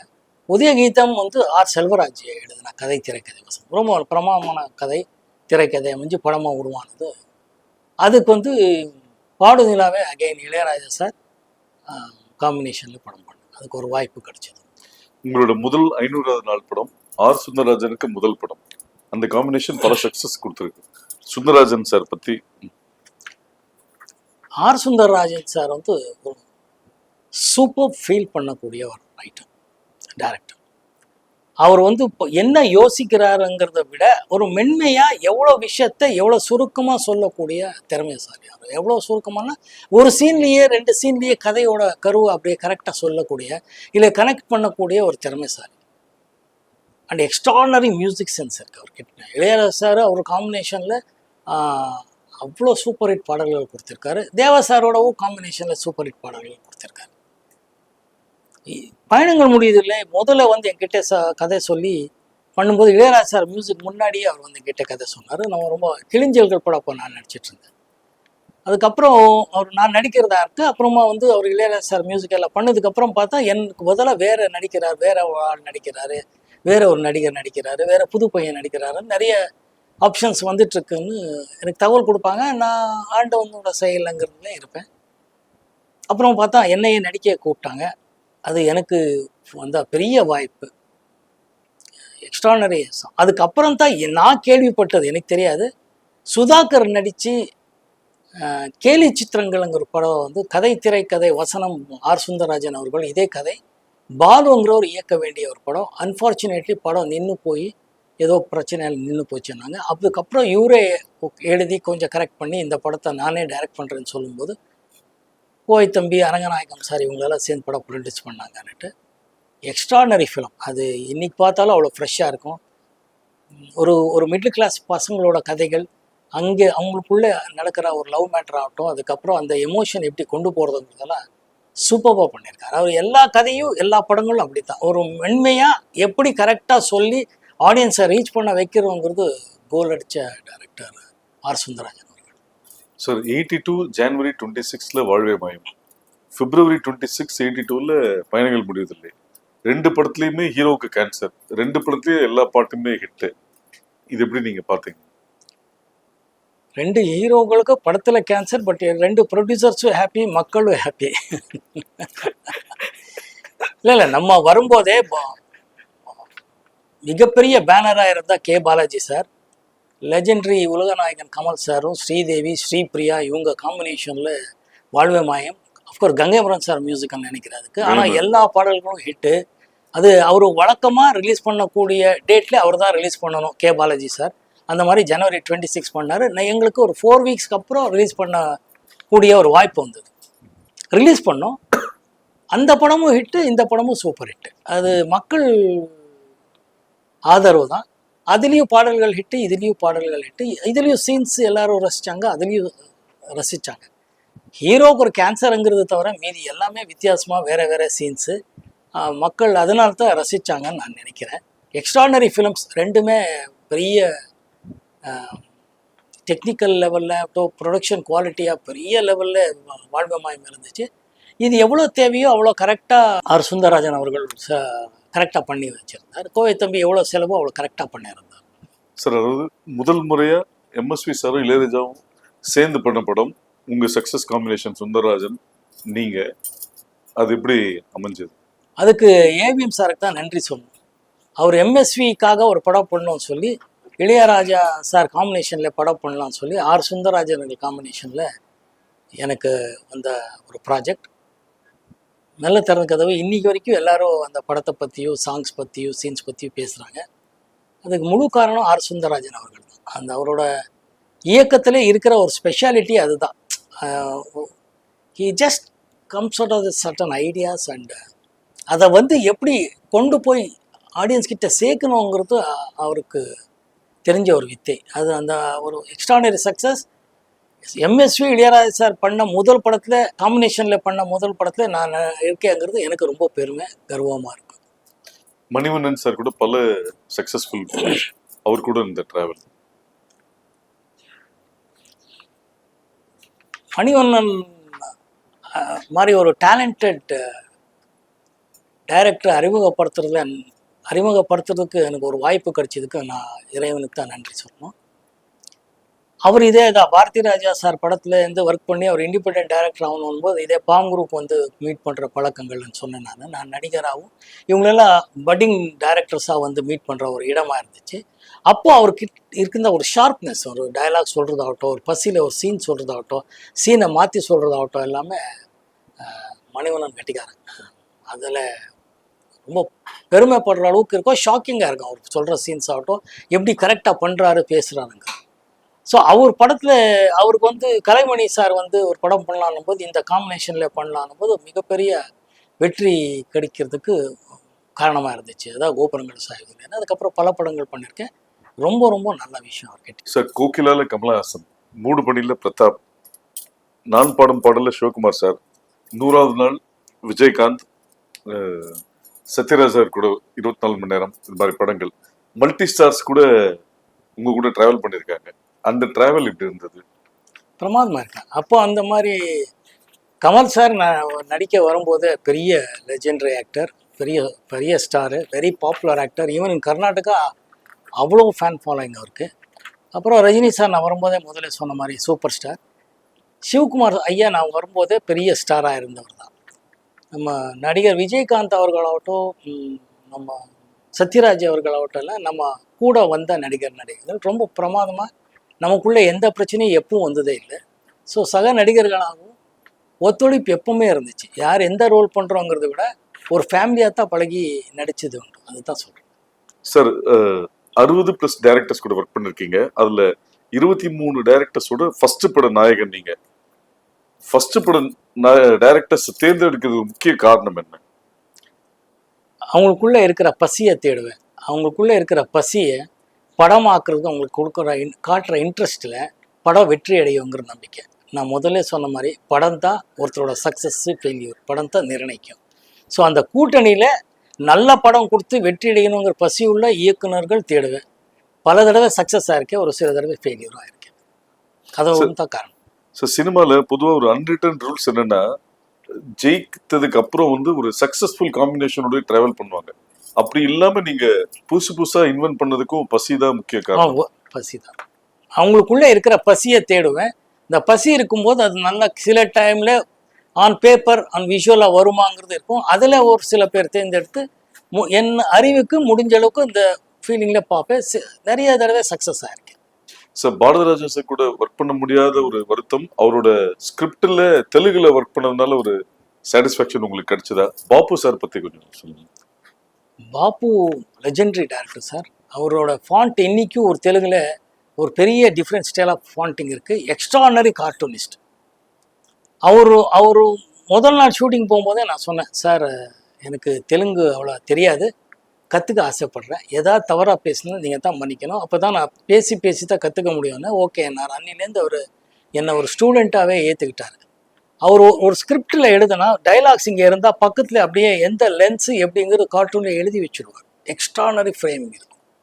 இன்னைக்கு வரைக்கும் தெலுங்கு ஆடியன்ஸில் நீங்கள் பாப்பு சார்ன்னா அவ்வளோ மரியாதை கொடுத்து பேசுவாங்க. நான் பாப்பு சார் படத்தில் நடிச்சிருக்கேன்னாலே எனக்கு மேலே அவ்வளோ மரியாதை கொடுக்குறாங்க. ஏன்னா அவ்வளோ பெரிய ஜீனியஸோட நடிக்கிறதுக்கு எனக்கு ஒரு வாய்ப்பு வந்தது பெரிய விஷயம். இளையரா இன்னொன்று அதில் ரொம்ப முக்கியமான விஷயம் சொல்லணும். எஸ்பிபி சார் முதலாக இசையமைச்ச படம் தூர்ப்பு வெள்ளையரை. மிகப்பெரிய காட் இஸ் கிரேட், கடவுளுக்கு தான் நன்றி சொல்லணும். அவர் ஃபஸ்ட்டு டைம் பெரிய சிங்கர் முதல் தடவை மியூசிக் டைரக்டர் ஆனது இந்த பாப்பு சார் படம் கிழக்கிய போங்குறாய். எல்லா பாட்டும் இங்கே சூப்பர் ஹிட். அதை நான் கொடுத்து வச்சேன். சார், சில டைரக்டர்ஸ் பேர் சொல்கிறேன், அது சொன்னோன்னே ஒரு உங்களுக்கு இருக்கிற மெமரிஸ். கிளிஞ்சல்கள் துறை.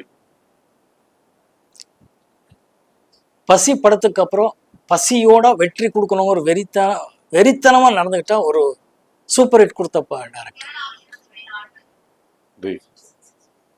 சைலண்ட்ல போட்டு Malayalam Sankaran Nair. Great legendary director. அவரோட ஒர்க் பண்ணதே பெரிய விஷயம். அந்த படத்தில் ஒர்க் பண்ணதுனால லெஜெண்டரி ஆக்டர் பிரேம் நசீரோட ஒர்க் பண்ணுறதுக்கும் சாரதம்மாவோட நடிக்கிறதுக்கு ஒரு வாய்ப்பு கிடைச்சிது. ரொம்ப happy. Singeetham Srinivasan. Extraordinary sense of humour. முதலேருந்து அவர் சொக்கோக்கிறதுங்கிற தெலுங்கு படத்துக்கு அப்புறம் இயக்கியா டியூல் ரோல் நடித்த படம் கந்தர்கோலம். நான் அதை அவர் தான் இயக்கினார். ஒர்க் பண்ணுறது கற்றுக்கிறதே பெரிய விஷயம். அவர் அப்படி ஒரு காமெடி, அப்படி ஒரு சென்ஸ் ஆஃப் ஹியூமர் இருக்கும். சொல்லும் போதே மோன் அப்படின்னு ஆரம்பிப்பார். Extraordinary genius soul. Jandhyala. Telugu audience கிட்டே கேட்கணும் நீங்கள். ஜஞ்சாலான்னு one of the fantastic writers. இன்னைக்கு வரைக்கும் அவர் படம் ரெஃபரன்ஸ் இல்லாமல் இருக்கவே இருக்காது. அவர் படங்களில் என்னை கூப்பிட்டு என்னை நடிக்க வச்சதுக்கு நான் கடவுளுக்கு நன்றி சொல்லணும். அந்த படத்தோட காம்பினேஷன்ஸில் அவர் அன்னைக்குள்ள அந்த ஒரு காமெடியை எப்படி திரைக்கு கொண்டு வர்றது, எப்படி அப்டேட் பண்ணுறதுன்னு அவர் எழுதும் போது தான் தெரியும். Extraordinary writer Jandhyala sir. Dorai Bhagavan. Beautiful film makers in Kannada. நான் ரொம்ப இஷ்டப்பட்டு அவங்க படத்தில் நடிச்சிருக்கேன். அகெயின் ஒரு ஹீரோ ஒரு படத்தில் வந்து சங்கர் நாகர் இருந்தார். நான் அவரோட தம்பியாக நடித்தேன். ரொம்ப ஹாப்பி. இன்னொரு படம் ஜெய் ஜெகதீஷ் நடித்தார். அவருக்கு ஃப்ரெண்டாக காலேஜில் நடித்தேன். 2 படமும் பெரிய ஹிட் படம். ரொம்ப நல்ல director. Very scheme, very well plan பண்ணி இயக்கிக்கிற டைரக்டர். அவங்களுக்குள்ளேயே 2 பேர் என்ன, ஒருத்தர் இந்த எப்படி கேமரா வசனம் சொல்கிறாரோ, இன்னொருத்தருக்கு டோட்டல் ப்ரொடக்ஷன் பார்த்துட்டு டைரக்ஷனுக்குள்ளே எப்படி வருதுங்கிறது அவங்கள பார்த்தா கற்றுக்கிட்டேன். Venkat sir. Beautiful writer. Again அவரோட ட்ராமா தான் பண்ணோம். ட்ராமாவாக ரொம்ப நல்லா இருந்தது. அப்படியே ஸ்க்ரீன் மேலே கொண்டு வந்தார். சிவி ராஜேந்திரன். சிவி ராஜேந்திரன் என்ன சொல்ல, நாங்கள் அவர் படம் பார்த்து வளர்ந்த ஆள். அவரோட கலாட்டா கல்யாணம் இன்னும் அப்படி கண் முன்னாடி நிற்கிது. அவரோட ஒர்க் பண்ணுறதுக்கு நான் கொடுத்தவங்கிறது தான் சொல்லணும், கொடுத்து வச்சவங்கிறதா. அகெயின் சிவி ஸ்ரீதர் ஸ்டூடெண்ட் மாதிரி அவரோட பிளானிங், அவரோட விஷயங்கள் எல்லாம் ரொம்ப இன்ஸ்பைரிங்காக இருக்கும். கேஎஸ் பிரகாஷ் ராவ். பெரிய ஜீனியஸ் பற்றியெல்லாம் நம்ம பேசுகிற அளவுக்கு எல்லாம் ஒன்றும் வளரலைங்க இன்னும். He was such a legendary director. ரொம்ப லெஜெண்டரி. அதெல்லாம் சான்ஸ் சொல்கிறேன். கேஎன் சுப்பு. கேஎன் சுப்பு எஸ்பிடி ஃபிலிம்ஸ். பஞ்சு அருணாச்சலம் சாரோட பிரதர். ரொம்ப ஆனஸ்ட்டாக சின்சியராக ஒர்க் பண்ணணும், சின்சியராக படம் நல்லா வரணும், கரெக்ட் விலைக்கு விற்கணும், கரெக்டான்றதுல ரொம்ப நல்லா இருந்தார். அவர் புதுசாக ஒரு மியூசிக் டைரக்டர் சிவாஜி ராஜாங்கிற ஒரு அறிமுகப்படுத்தினார். ஆல் சாங்ஸ் ஒரு சூப்பர் ஹிட் அன்னைக்கு. ரொம்ப பெருமையாக இருக்குது. என்சி சக்கரவர்த்தி. அகெயின் சிவி ஸ்ரீதர் யூனிட்டில் வந்த ஒரு ஆள். ரொம்ப ஹாப்பியாக இருந்துச்சு படம் பண்ணுறதுக்கு. கோகுலகிருஷ்ணன். அவர் ஒரு இயக்கின முதல் படம் தான் அர்ச்சனை பூக்கள். ஆக்சுவலி நல்ல ரைட்டர். இளையராஜா சார் கேங்லேருந்து வந்தவர். ரொம்ப மண் வாசனையை தெரிஞ்சவர். அதனால தான் அர்ச்சனை பூக்கள் படம் முடிஞ்சது. ரொம்ப நல்ல பாடல்கள், ஒரு நல்ல வாய்ப்பு எனக்கு. ஜெயராம் ரெட்டி. கன்னட படம். ஆமாம், அது ஒரு நல்ல எக்ஸ்பீரியன்ஸ் தான் எனக்கு. Rajamani. Visu sir brother. Extraordinary மனுஷன். அந்த 4 பேருக்கு நன்றிங்கிற ஒரு எக்ஸ்ட்ரானரி ட்ராமா. ஆக்சுவலி அந்த ட்ராமா பார்த்துட்டு படம் பண்ணணும்னு ஆசைப்பட்டேன்.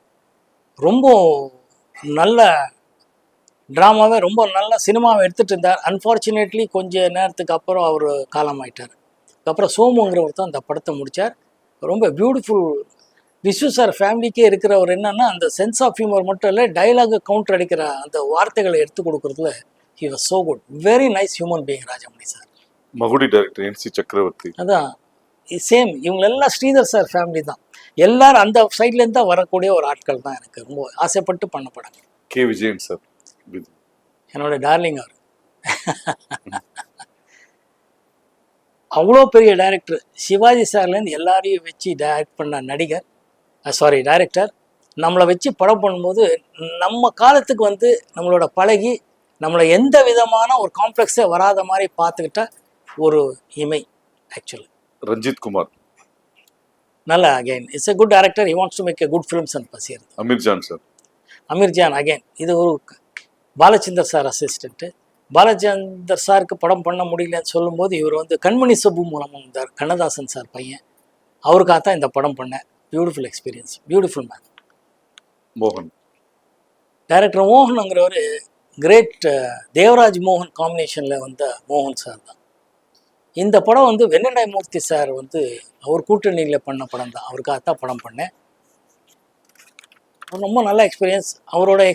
அவரோட படங்களில் நடந்த விஷயங்களெல்லாம் கேட்டு மகிழ்ந்துருக்கேன். எம்ஜிஆர் சார் கூட பண்ண ஜெகநாதன் சார். அவர் ரொம்ப எப்பவுமே எம்ஜிஆர் சார் கொடுத்த வாட்ச்னு அந்த வாட்ச் காட்டிகிட்டே இருப்பார். ரொம்ப பங்க்சுவலாக இருப்பார். ரொம்ப டிசிப்ளினாக இருந்த ஒரு டைரக்டர். அவரோடலாம் ஒர்க் பண்ணதே எனக்கு ரொம்ப பாக்கியமாக தான் இருந்துச்சு.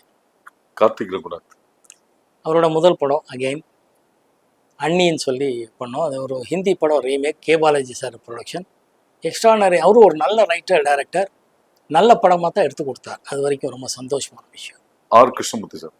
ஆர் கிருஷ்ணமூர்த்தி சார் தான் பில்லா கிருஷ்ணமூர்த்தின்னு பேர். ரொம்ப பாப்புலர் டைரக்டர். அவரும் அப்படி தான். தேர் ஆல் ப்ரொடியூசர்ஸ் டைரக்டர்ஸ். ப்ரொடியூசர் சொன்ன டைமுக்கு முடிச்சு கொடுக்கணுங்கிறத ரொம்ப டிசிப்ளினாக ஒர்க் பண்ணக்கூடியது. அவங்களோட எல்லாம் ஒர்க் பண்ணுறதுக்கு எனக்கு ரொம்ப ஹாப்பியாக இருந்துச்சு.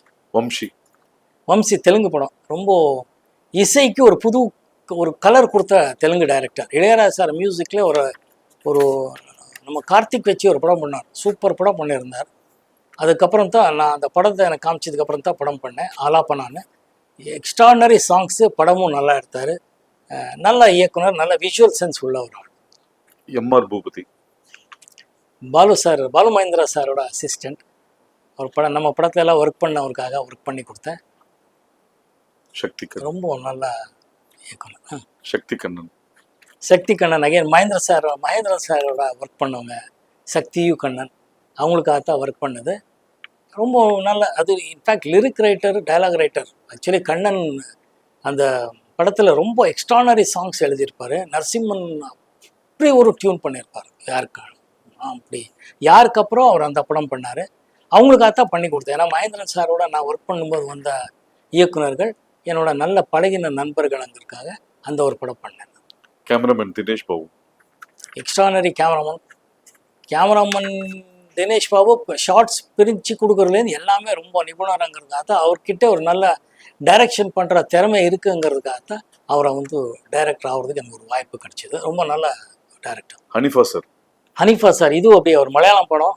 கலைஞர் ஐயா ப்ரொடியூசர் பூம்புகார் ப்ரொடக்ஷனில் பண்ண வேண்டியது. இவங்களெல்லாம் ஒரு நல்ல விஷயம் என்னன்னா, ஒரு படத்தை காமிச்சு அதை அப்படியே எடுக்கிறேன்னு சொல்லும்போது கரெக்டாக ஒரு ரீச் ஆகக்கூடிய விஷயத்துல எப்படி கொண்டு வர முடியுங்கிறது தெரிஞ்ச ஒரு technicians. I was so happy to work with. V Alagappan.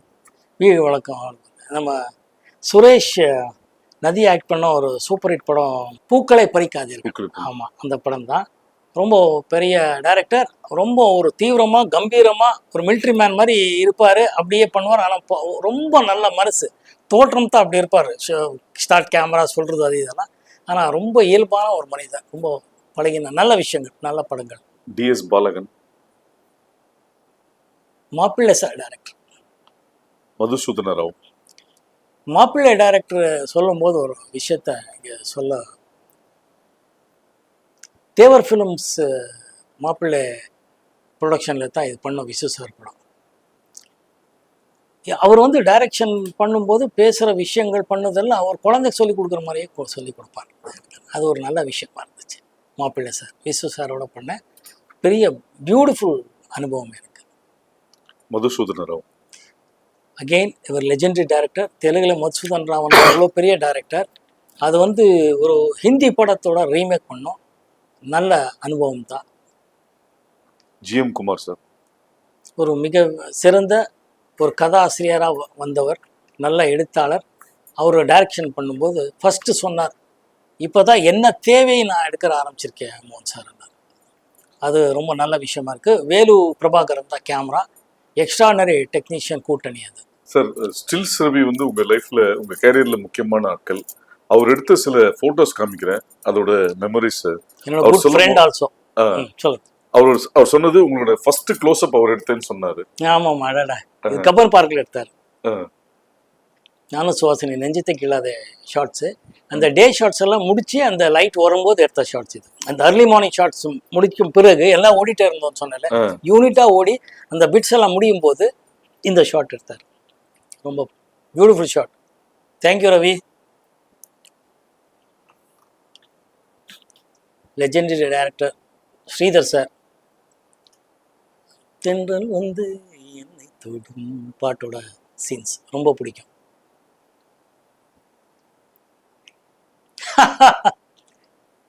Manivannan, நானும் Silk Smitha. She is a very sweet girl. எப்படி நடிக்கிறதுக்கு ஒரு ஏதோ போஸ்க்கு ஸ்டில் ரவி சொன்னதுனால அவர் நடிக்க வந்து நின்றுட்டார் அங்கே. மணி என்னோட ஃப்ரெண்ட், நண்பன், இப்போ இல்லை.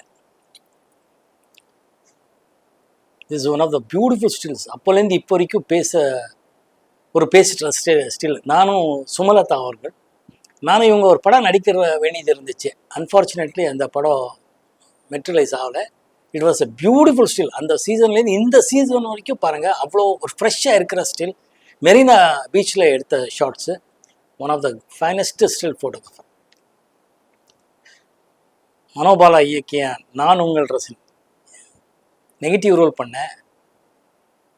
ஒரு பிரமாதமான ஃபீலிங், ஒரு எக்ஸ்பீரியன்ஸ். அது ஒரு ரசிகனாக என்னென்னலாம் பிரச்சனைகள் வரும் எப்படிங்கிறது அந்த படத்தை காமிச்சிருப்பாங்க. Beautiful scene. தேங்க்யூ. எப்படி கண்டுபிடிச்சிங்க இந்த லைன்ஸ் எல்லாம்? ஸ்டில்ஸ் ரவிட்ட வாங்கணும் சார். ஓகே. ராதாவும் நீங்களும். இது எஸ்பிடி ஃபிலிம்ஸ். காற்றுக்கு என்ன வேலி, சிவாஜி ராஜா சார் மியூசிக்கு, எஸ்பிடி சுப்பு அவர்கள் டைரக்ஷனில் எடுத்த படம். சூப்பர்.